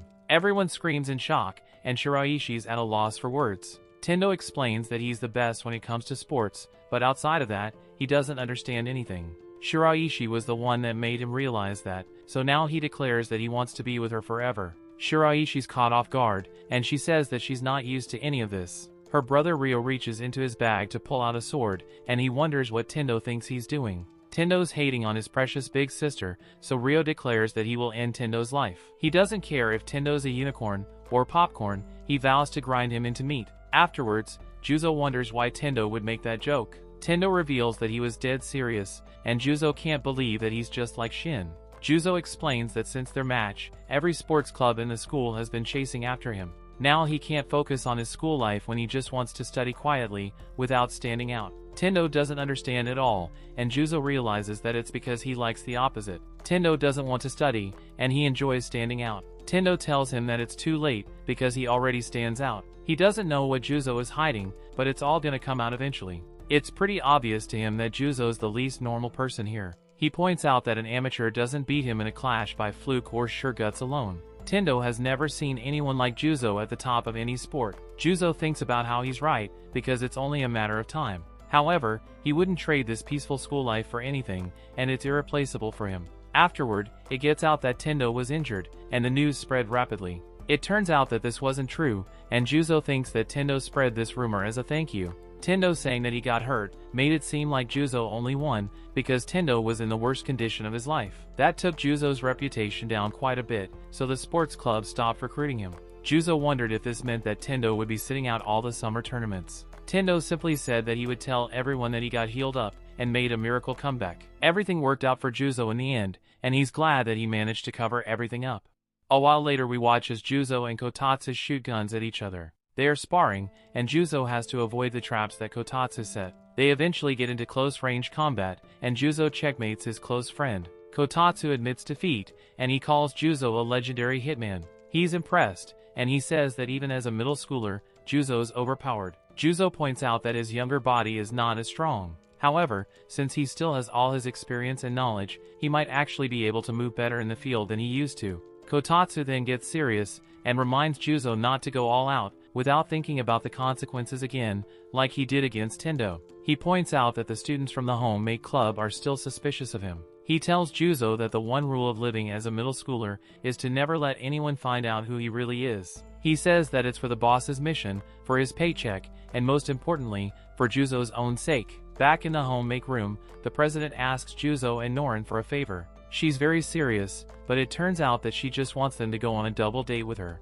Everyone is stunned, and Norin immediately asks if she agreed to go out with Tendo. Shiraishi insists that she has no intention of dating him, but admits that he's been showing up every single day. He's been confessing his love to her over and over again, and eventually she let it slip that she would go on just one date with him. Shiraishi explains that she said it couldn't be just the two of them, so if Norin and Juzo came along, then it would be okay. Yamako tells Shiraishi to get it together, because if she keeps this up, she will end up being suckered by some random pushy guy one day. Shiraishi thought that one date would be enough for him, and he would leave her alone. The day of the double date arrives, and Norin can't believe that she got roped into this. She's still wondering what Juzo's secret is, so she hopes that today, she might be able to find something out. Shiraishi arrives, and she can't believe that Norin is wearing some kind of disguise. Norin reminds her of the competition that's going on, so what she's wearing is anti-pickup guy protection. Tendo shows up next, and Shiraishi can't believe that he's wearing workout gear. The girls yell at him because this is a date,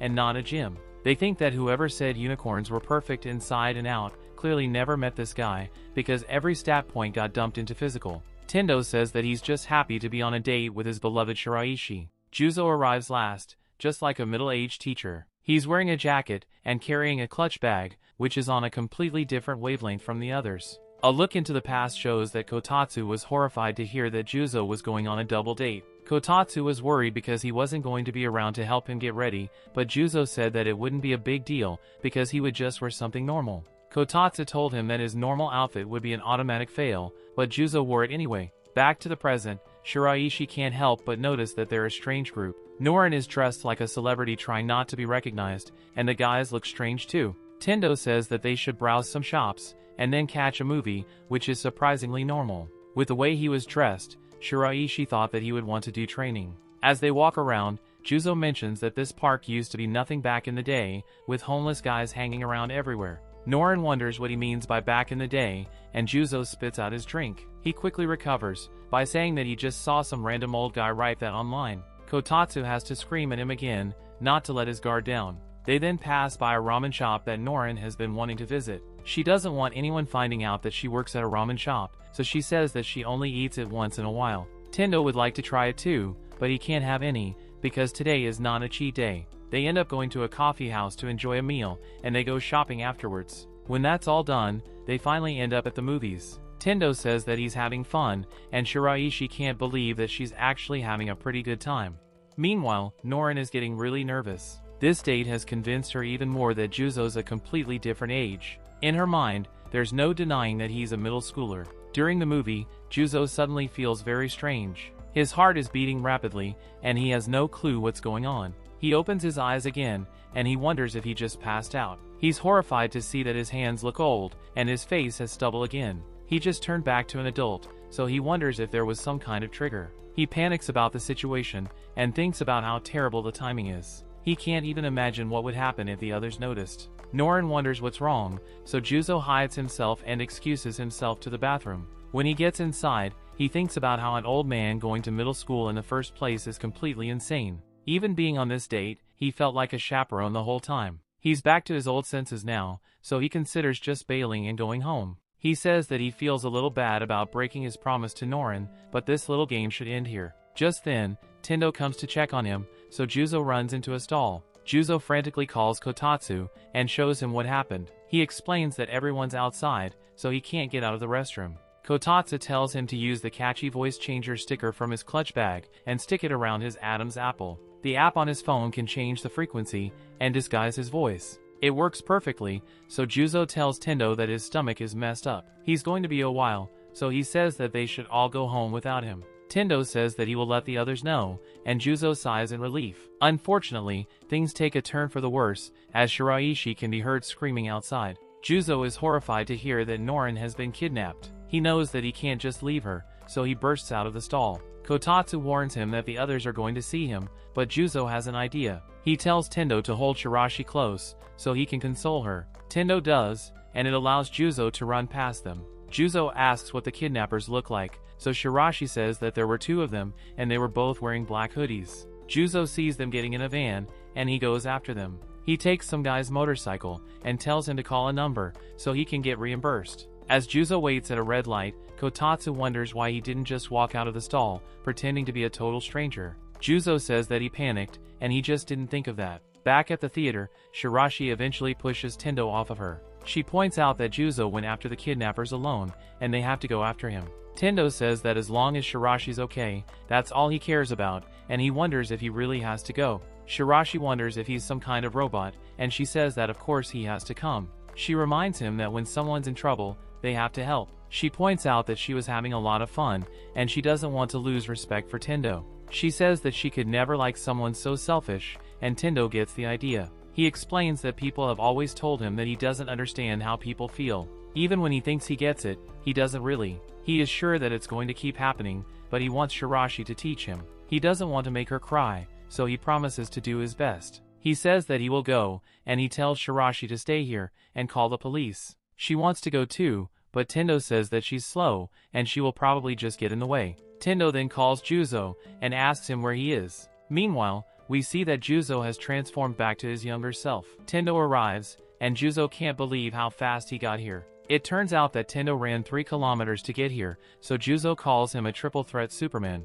They enter a stadium to find the kidnappers with Norin. Tendo can immediately tell that these guys are not amateurs. At the same time, Juzo realizes that he messed up. He figured that these guys were just low-level thugs, so he allowed Tendo to come along. However, the marks on their clothes means that they are members of an organization called Jarden. Jarden is the biggest and most dangerous assassin syndicate in the entire business. Kotatsu explains that they rank their clients by membership fee, and the higher their rank, the tougher the assassins they send. Supposedly, only VIPs are allowed to join the top-tier black rank. The older one is named Kazuma, age 15, and the bigger one is Eiji, age 13. Kotatsu reveals that they're both black rank assassins. Just then, Kazuma contacts Juzo directly and introduces himself politely. He reveals that he's after the Mitsuka duel and the position of Norin's fiancé. However, he says that he will formally challenge Juzo for that on another day. Today, his goal is Norin's heart. He reveals that his specialty is hypnosis, and he plans to use it to make Norin fall in love with his little brother Eiji.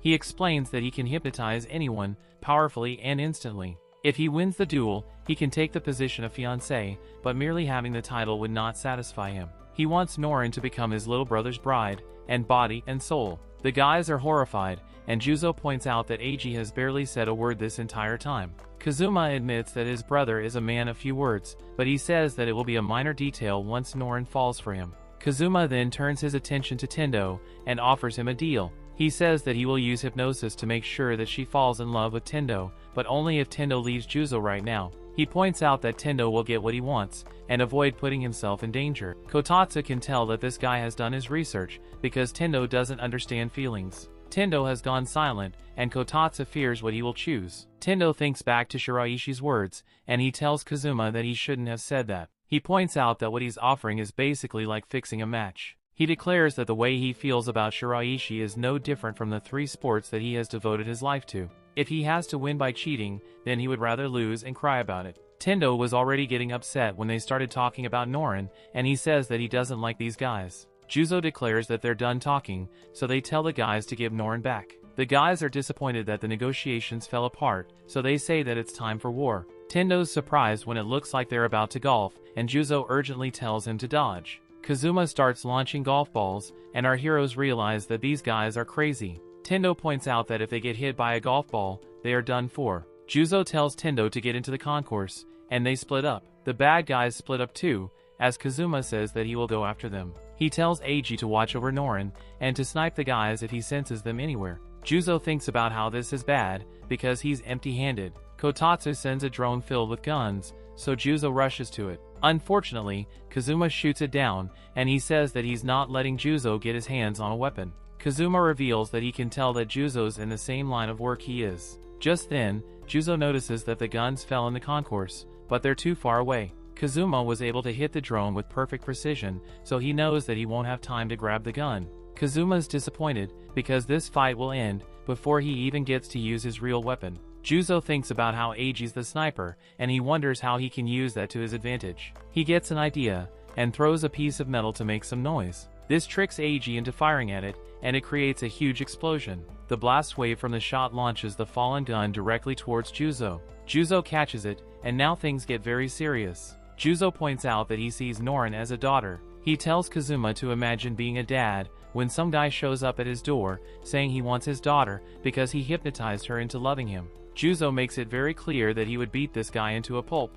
A look into the past shows Kazuma going over Juzo's file. He learned that Juzo is a member of ZOO, the industry's third-ranked organization. Juzo was formerly the #1 hitman in the business until he vanished without warning. His mission success rate is 100%, and he refuses any job that targets women, children, or civilians. The file even showed his preferred cigarette brand, whiskey of choice, and weapon of choice, which is a P210. His marksmanship, hand-to-hand combat, and knife-fighting skills are all first-rate. He is ambidextrous, and even when firing with his left hand, he can hit with precision of a sniper rifle. This earned him the nickname, the Devil's Left Hand. Back to the present, Juzo has just finished retaking control of the fight. Meanwhile, Shiraishi is worried about her friends, and she hopes that they come back safe. When we return to the fight, we see that Kazuma is dodging for his life. He can tell that Juzo's really good, so in a straight shootout, he's at a severe disadvantage. Juzo also recovers his magazine, and he thinks about how much of a lifesaver Kotatsu is. Just then,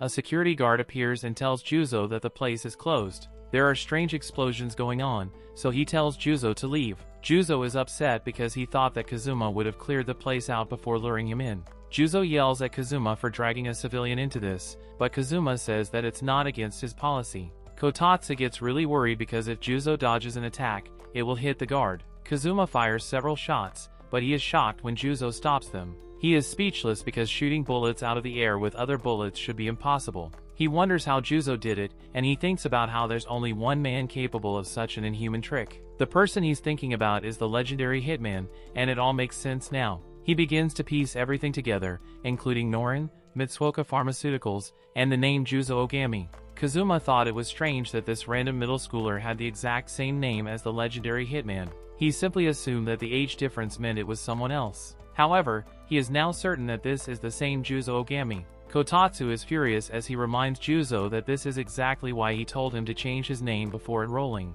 Juzo fires back that the job was supposed to be quick and simple. He was only supposed to sneak into middle school and do some internal recon. Juzo immediately turns to Kazuma and denies being the legendary Hitman. He thinks quick on his feet, and he reveals that he's Juzo Ogami's secret child. He comes up with a crazy story about how his scumbag father abandoned him and his mother for a younger woman. Juzo says that he deliberately took the same name and chose the same path to find his father one day and demand answers. He swore revenge against him and dreamt of the day that he would get to ask him why he abandoned them. Kazuma surprisingly buys this story, and he even sympathizes because the underworld is full of misery. He can relate with Juzo's urge to end his own father's life. Kazuma even opens up as he says that he and his brother have had their share of troubles. He explains that not very long ago they were both just normal kids. Kazuma loved magic tricks and Eiji loved sports. They were no different from any other pair of brothers until a certain incident changed everything. Kazuma catches himself getting sentimental and he snaps out of it. He says that his little brother Eiji is the most precious person in the world to him and he wants Norin to become part of that happiness. He also hints that the secrets of Mitsuoka Pharmaceuticals may even hold the possibility of restoring his brother to his old self. It's clear to Kazuma that they both have their reasons for wanting to win this fight, but he simply can't afford to lose. Juzo's then surprised when Kazuma pulls out a lighter. Kazuma reminds him that his specialty is hypnosis and he says that this lighter is his true weapon. Just then the security guard attacks Juzo and he realizes what's going on. This guard showed up at the perfect time because he was already under Kazuma's control.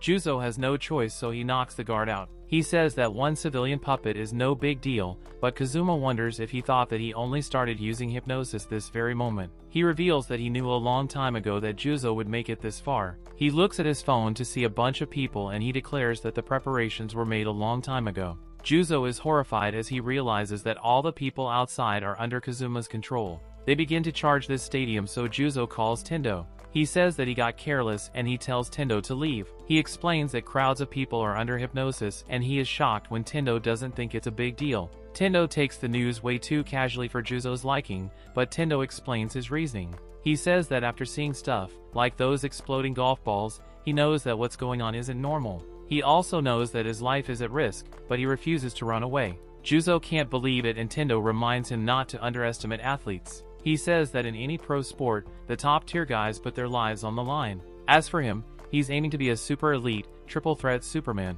If he can't cross the line between life and death a few times, then he wonders what good he is. He just tells Juzo to handle his end and he hangs up the phone. Tendo thinks about how this is a risk, but it's also an opportunity for him. He wants to become a triple threat Superman that's capable of doing something that seems impossible. To do that, he's developed everything he needs in the most efficient way possible, based on common sense and solid logic. However, to accomplish something that defies common sense, he will need something more. If he can make it through this life and death situation, then no matter what he faces in the future, he will be able to say that compared to this, everything else is nothing. Tendo launches a soccer ball at Eiji and tells him that it's time to play some sports. The two of them are ready to go at each other, but Tendo is shocked when Eiji stops. Eiji puts Norin somewhere safe, and he prepares for battle. Tendo's soccer balls and Eiji's golf balls collide, and they create a huge explosion. Tendo is stunned because Eiji's really using exploding golf balls, and he wonders if he is crazy. Just then a golf ball explodes behind him, and he can't understand how it got there. He remembers that in golf, this little trick is called a backspin. A look over at Eiji reveals that at some point, he had switched his clubs. Tendo is stunned because he has an entire set next to him. Their battle continues, and they create explosions everywhere. Tendo is impressed by his opponent, but he shows that he has some tricks of his own. He lands an attack, and Eiji seems to be enjoying himself. Meanwhile, we see that Juzo is running for his life. The hypnotized civilians are closing in, and Juzo has to keep running, while avoiding hurting any of them. Juzo's worried about Tendo, but he can't go to him, with his crowd chasing him. Eventually, he finds himself outside, where there are a bunch of emergency services. Juzo is horrified though, when he realizes that they're hypnotized too. They start attacking him, so Juzo has to get creative. He carefully redirects their hoses, and uses one to push back the crowd. He apologizes to all the innocent people, and soon enough the fight is over. Kotatsu tells him that he did a good job, but Juzo hears a noise. It turns out to be Shiraishi, and she wonders what Juzo is doing with the gun. Juzo freaks out, and he says that it's just an airsoft gun. Shiraishi explains that she came because she was worried, and she wonders what's going on. She says that she wants to show him something, but Juzo is horrified when he sees what it is. It's Kazuma's lighter, and Juzo hears Kazuma's voice. Kazuma says that he will start counting down from 3. When he finishes, the lighter will close, and Juzo will be unable to attack either of the Rindo brothers. Kazuma finishes the countdown, and Juzo is hypnotized. Kazuma reveals that disguises are another one of his specialties. Kotatsu is horrified, because falling into a trap isn't like Juzo at all. He then realizes that it's actually the complete opposite. Things only ended up this way, because Juzo acted exactly like himself. If he only had to deal with villains, he would be invincible, but he doesn't lay hands on civilians. It turns out that Juzo's kind side played right into Kazuma's hands. Juzo shakes like crazy as he tries to pull the trigger, but Kazuma's hypnosis is too powerful. He shoots in the air a couple times, and determines that he can still fire in a direction that has nothing to do with Kazuma. Kazuma warns against doing that, because a stray bullet can still hit an innocent bystander. Juzo says fine, and decides that this handicap is just about right. He tells Kazuma that it's time to show him just how different their careers really are. He creates a distraction, and hides from Kazuma. Kazuma realizes that this won't be easy, because of Juzo's gun trick. He determines that he will have to lay one more trap, and see how Juzo responds. Kazuma takes a hostage, and tells Juzo that he has 3 seconds. Juzo has a policy against letting civilians get hurt, so Kazuma knows that this will work. Juzo can't believe it, because this hostage looks like an absolute thug. Juzo reveals himself, so Kazuma tells him to throw his gun away. Kazuma threatens to hurt the hostage, so Juzo has no choice. Kazuma takes his gun, and he asks Juzo if he has any last words. Juzo's last wish is for Kazuma to take off his disguise. When he does, he is shocked, because Juzo says that he didn't want to punch his friend. Kazuma wonders what he means, and Juzo tells him that he better grit his teeth. Just then a bullet comes out of the sky, and Kazuma wonders if it's a sniper. However, he's stunned when he realizes that it was a shot that Juzo shot in the air. Even Kotatsu can't believe it, as he says that it's not humanly possible. Juzo explains that he figured out this trick when he was messing around during training way back in the day. Unfortunately, unlike his normal shots, his hit rate when shooting like this is only 70%. Kotatsu is even more stunned, because that should be impossible. Juzo goes on to explain that he was aiming for the stretcher. He fired 3 shots, so he figured that one of them would hit. He reveals that at the foot of the stretcher is a detonator. While he was hiding before, he set up a mini bomb. Kotatsu wonders what's going to happen, so Juzo tells him to just watch. Juzo reminds Kazuma that he said that he was going to beat him up. He raises his fist, and tells Kazuma to come over and take his beating. Just then the other shots fall from the sky, and they hit the detonator. The bomb goes off, and sends Kazuma straight into Juzo's fist. Kazuma's defeated, and he can't believe that Juzo predicted everything that would happen. Juzo says that it's not that simple, and he was only aiming for the stretcher. After that, he calculated backwards, as their fight went along. Kazuma is completely beside himself, because he just lost to a guy that was winging their fight. Kazuma determines that Juzo is in completely different league. It's not just his skill, but the sheer depth of his experience. Kazuma accepts defeat, but he reveals that he has one last card to play. He says that Norin is already hypnotized, and when she awakens, she will fall in love with the first person she sees. Juzo rushes to help her, and Kazuma tells him to struggle all he wants, because Norin's fate will be the same either way. Nearby, Tendo dodges explosions, and Juzo desperately tells Norin not to wake up yet.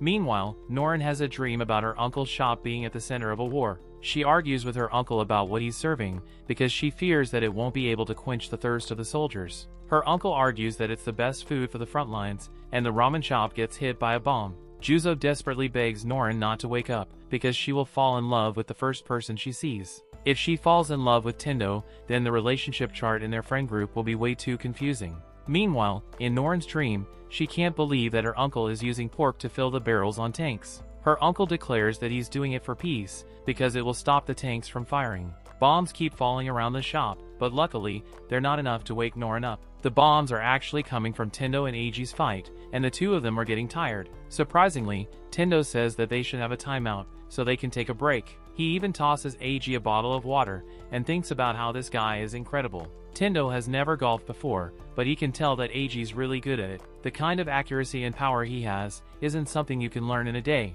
He even thinks that Eiji should try going pro. Tendo admits that he doesn't really know this guy's deal, but he can tell that Eiji is someone who chooses whether or not to kill someone. Tendo respects Eiji's skill, and he doesn't want to fight him while feeling like this. Just then, Eiji pulls out her notebook and crayons, and writes down that he agrees. He calls Tendo amazing, and says that he doesn't want to end his life. Tendo can't believe that this guy has a way to express himself, and he says that they should just stop fighting. Unfortunately, Eiji says that he can't ditch his mission. He can't think hard right now, and his brother's trying to fix that. He wants to fix it too, and he wants it to end for Kazuma. He also admits that Kazuma's a bit scary, but he's his brother, and he's the most important person to him. This really strikes Tendo, and he says that Eiji got him there. They can't stop fighting, and Tendo thinks about how he shouldn't learn about his opponent before a match. He can't lose either, so they will have to continue their fight. Before they do, Juzo arrives, and Eiji is stunned when he says that he already finished his fight with Kazuma.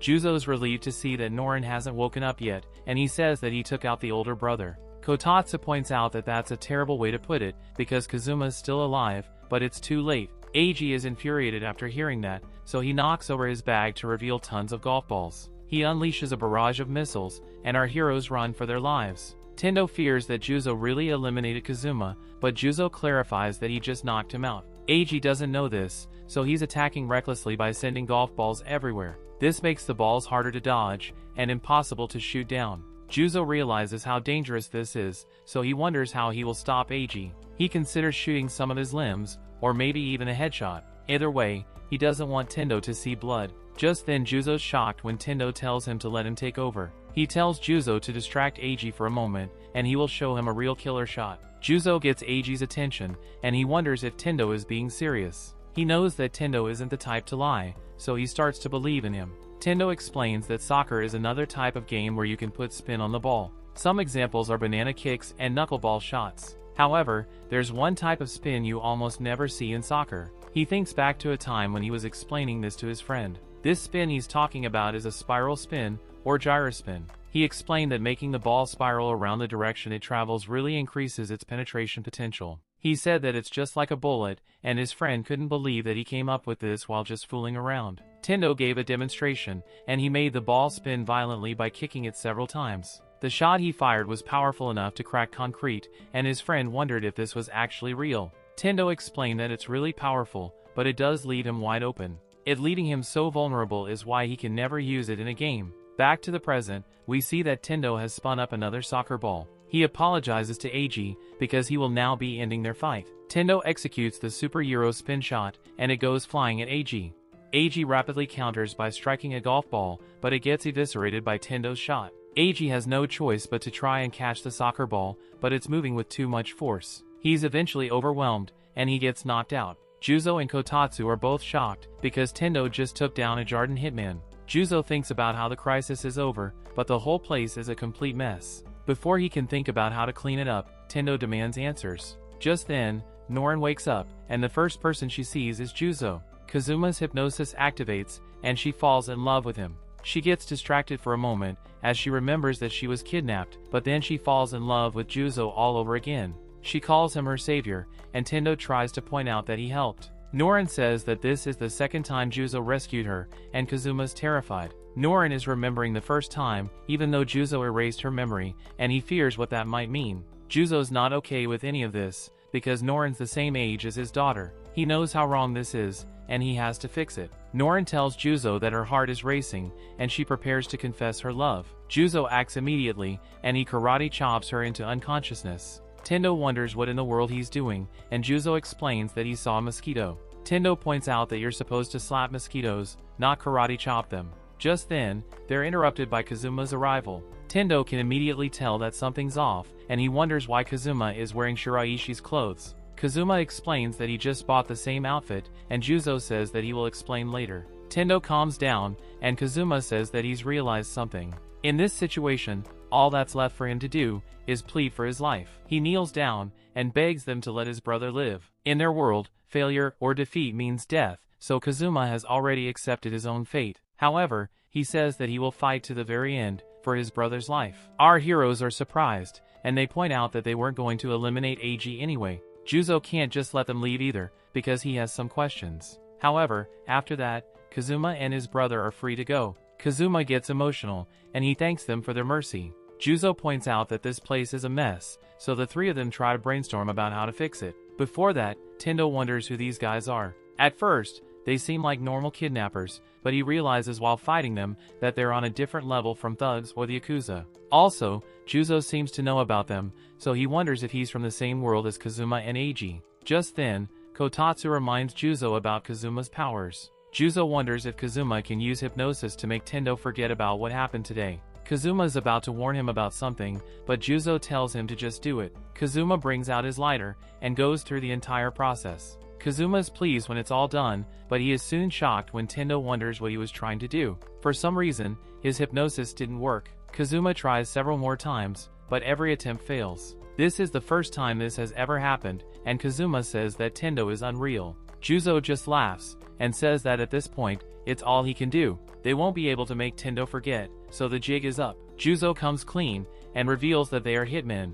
Kotatsu then wonders if it was really okay to tell him. Juzo simply says that the situation is not good, and he can't go to school anymore. He tells him that the mission is over, and he's unemployed starting tomorrow. He apologizes to Tendo for the hypnosis attempt, and he thanks him for helping save Norin. Tendo wonders if this means that Juzo will disappear, and Juzo says yes. Tendo then shocks everyone, as he wonders if it's really so bad for a hitman to go to school. He admits that ending lives is something you should never do, and says that Juzo should stop doing that entirely. However, he points out that Juzo likes school and studying, so he shouldn't give up on that. The whole point of them going to school will be to find a new career path. Quitting being a hitman will make everything they did in the past okay, but Tendo can tell that they are not bad people. Tendo wants Juzo to keep enjoying school, so he promises not to blow his cover.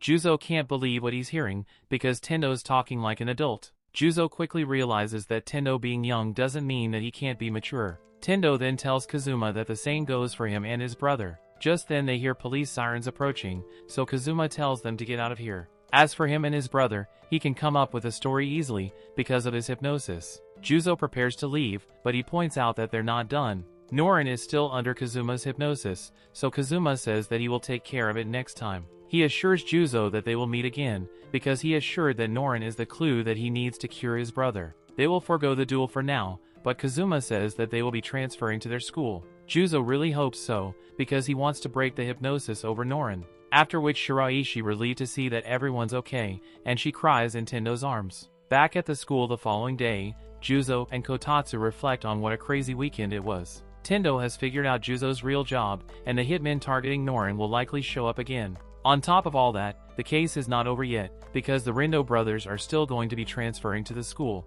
However, the most immediate problem is that Norin is still under Kazuma's hypnosis. This spell puts her into 100% serious love mode, which makes her strangely assertive. Juzo says that starting today, he can't drop his guard at school, even for an instant. Kotatsu points out that he can just stay at home, but Juzo says that he wants to study. Juzo then declares that he has to do everything in his power to avoid advancing his relationship with Norin.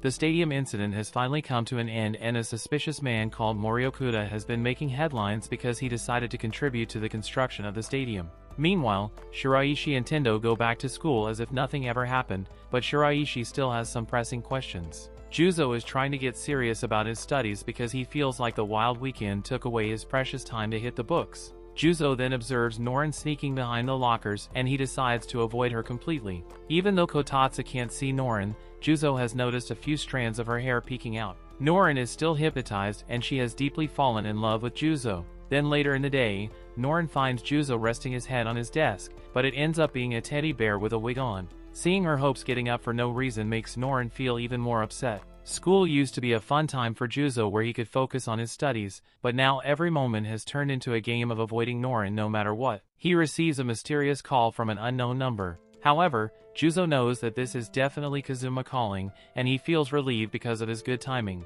Juzo ditches Norin for a while and asks Kazuma to snap Norin out of her hypnosis. Kazuma actually failed to mention that this particular hypnosis is very intense and makes the person fall into a deep love. Juzo can't believe what he's hearing, and he demands Kazuma to fix Norin immediately. Even though Kazuma will not be joining school anytime soon, he decides to meet Juzo and Norin at an amusement park at exactly 5 in the afternoon so that he can undo the hypnosis. So Juzo now has no choice but to actually go on a date with Norin, even though they will actually be meeting Kazuma. Norin has no idea what's going on. They start the awkward date by first visiting a cup ramen museum. Juzo is actually surprised that Norin likes cup ramen considering how seriously she takes ramen in her life. He makes the mistake of calling cup ramen cheap and ends up hearing a long lecture from Norin about the importance of cup ramen and the long history behind the simple food. Juzo regrets ever opening his mouth and spends the rest of the time just quietly learning about cup ramen. He keeps checking the time, making sure that they can still meet Kazuma. But then Norin decides to ride on a Ferris wheel and Juzo just has to answer to her demands. Within the enclosed space, Norin gets up to admire the view, but the cart starts shaking. She starts freaking out as the door is left wide open at such a great height. Juzo's plan works quite well, and he finally gets to leave the Ferris wheel with Norin. Thankfully, Kazuma is also already waiting, and he leads Norin away so that he can use his lighter to bring the girl out of her scary hypnosis. Norin falls asleep as soon as she hears the click of the lighter. Kazuma can't believe that Juzo went on a Ferris wheel date with Norin, but the assassin reveals he had no choice. After all, this entire mess started because of Kazuma.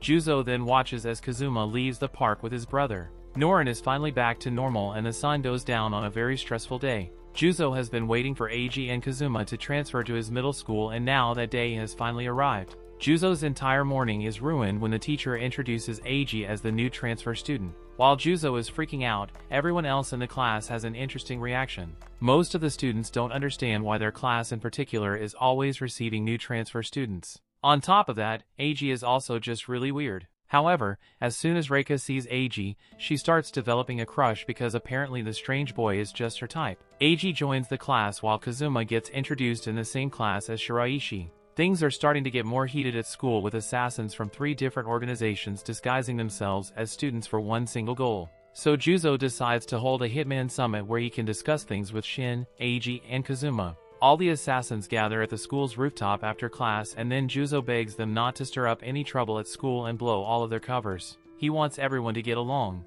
Juzo is desperate to keep things civil, and he is even willing to beg for it. But Kazuma doesn't understand why Juzo even cares, considering that the Mitsuka deal is on hold for now and none of the assassins will be going after Norin. Even though Kazuma and Eiji are not looking for a fight, Shin gets riled up and declares that he has no reason to be on friendly terms with Kazuma. Some time ago, Kazuma killed an important target that belonged to Shin.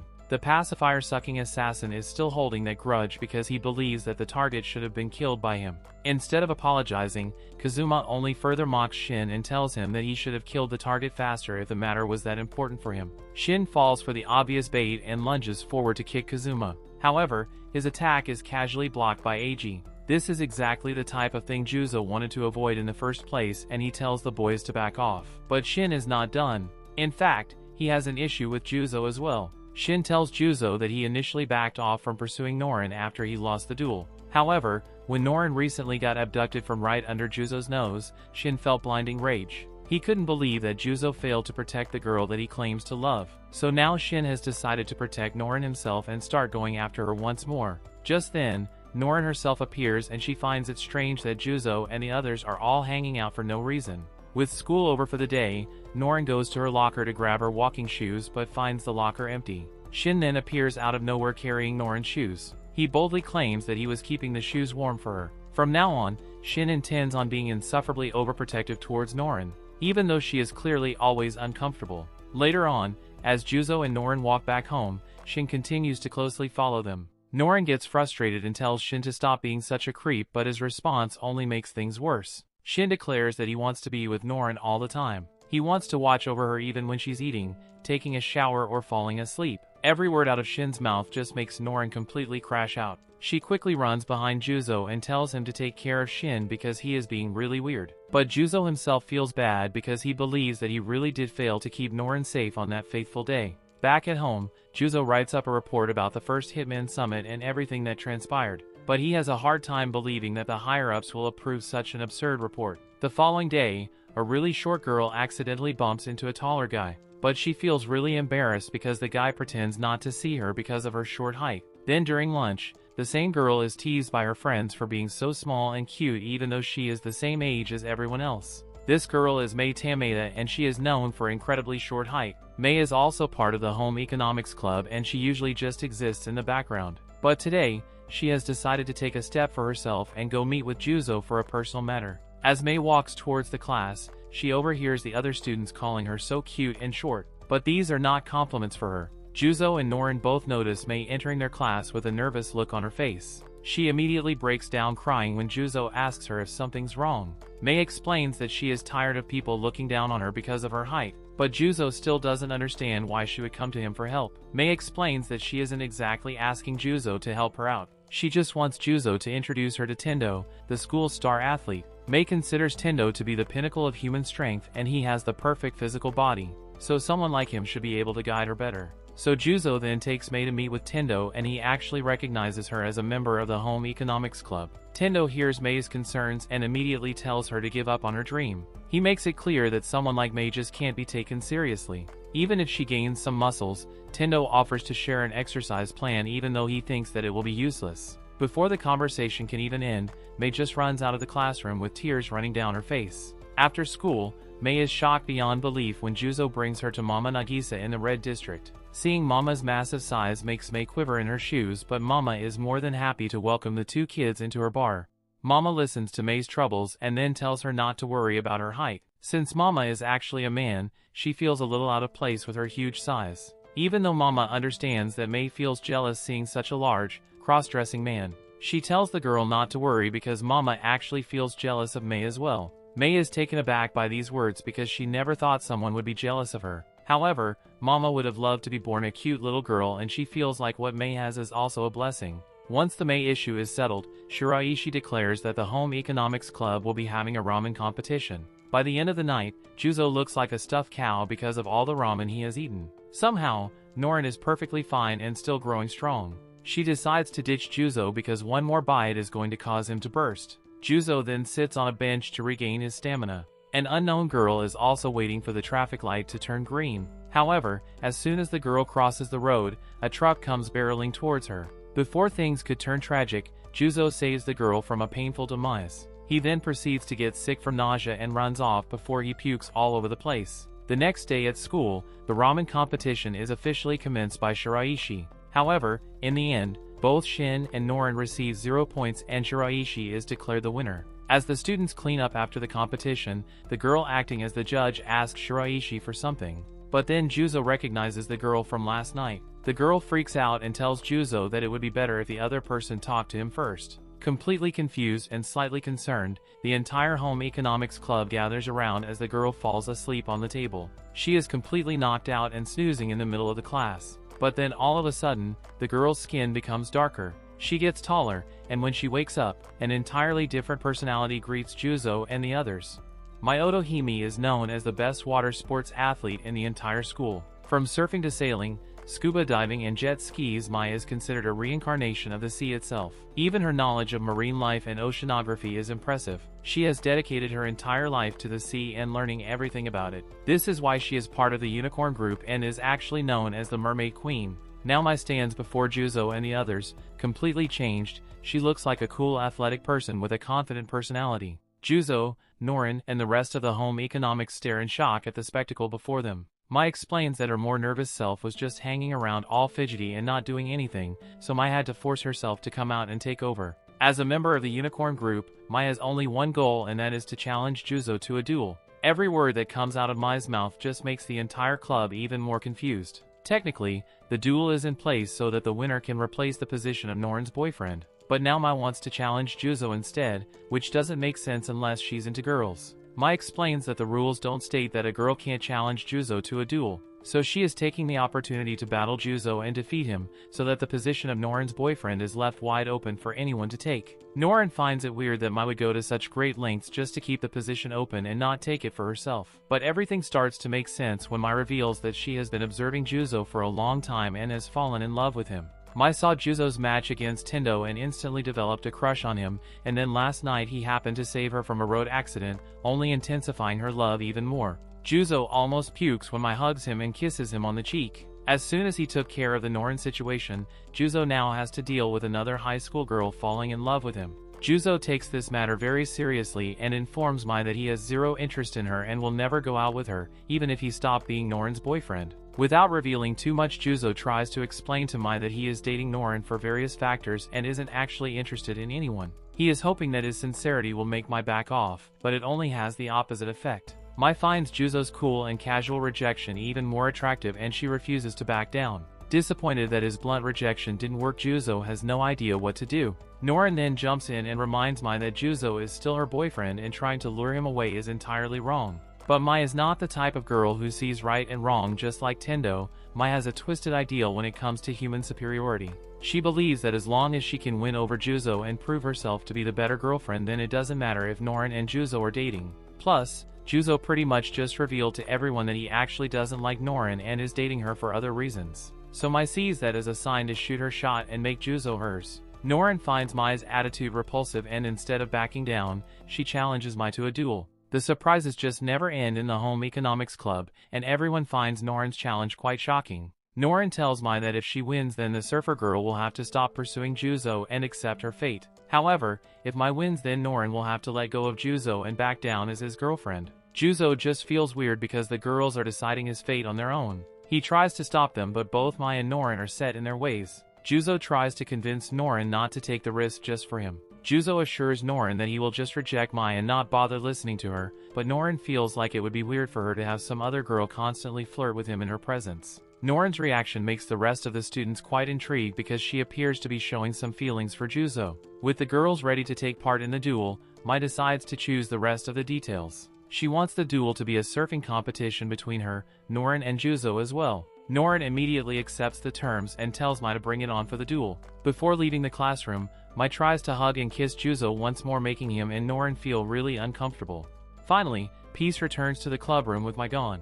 But then Norin reveals that she doesn't know anything about surfing and Juzo is just as clueless as well. Shiraishi and the other home economics members can't believe these two idiots accepted the surfing duel, knowing that they can't surf at all. Seeing that the odd couple is hopeless, the rest of the club members have a private meeting of their own and concoct a plan to help out Norin and Juzo. The members explain that the two idiots have no chance of winning at all. However, there is a school anniversary coming up on Monday, thus giving the students a 3-day-long weekend. Shiraishi wants to use this weekend to have a beach training camp for Norin and Juzo. With no other option left, the assassin and his fake girlfriend accept the offer. Later on, after school ends, he shows Kotatsu a parent-teacher conference letter, which is also coming up along with the training beach camp. Juzo himself is a parent, so he has no idea how to handle a parent-teacher meeting for himself. However, Kotatsu has just the right idea in mind and he excitedly tells Juzo not to worry about the meeting. The following day, Juzo patiently waits for his so-called parents to arrive for his teacher conference.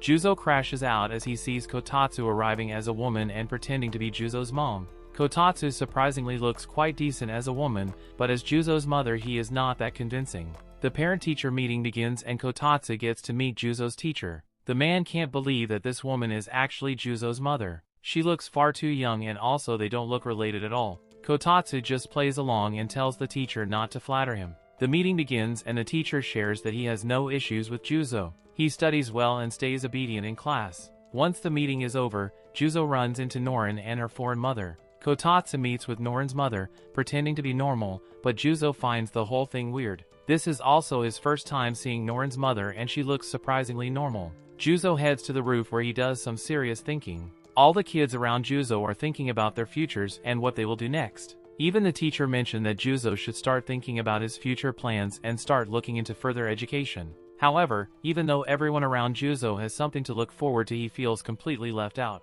Luckily, Shiraishi notices Juzo brooding on his own, so Shiraishi tells Juzo to just focus on the now and look forward to the beach training camp. Norin arrives at the roof as well, wondering what Shiraishi and Juzo were talking about. Shiraishi tells Norin to look forward to the training camp as well. She has even hired a surfing instructor for the occasion. There is a lot to look forward to in the future, and Juzo decides to stop worrying about whether he will go back to his usual self or not. He just wants to face the future with absolute head-on from now on, regardless of how uncertain it is. That brings the season to an end. Thanks for watching. Want more anime recaps? Subscribe the channels and turn on notification bell.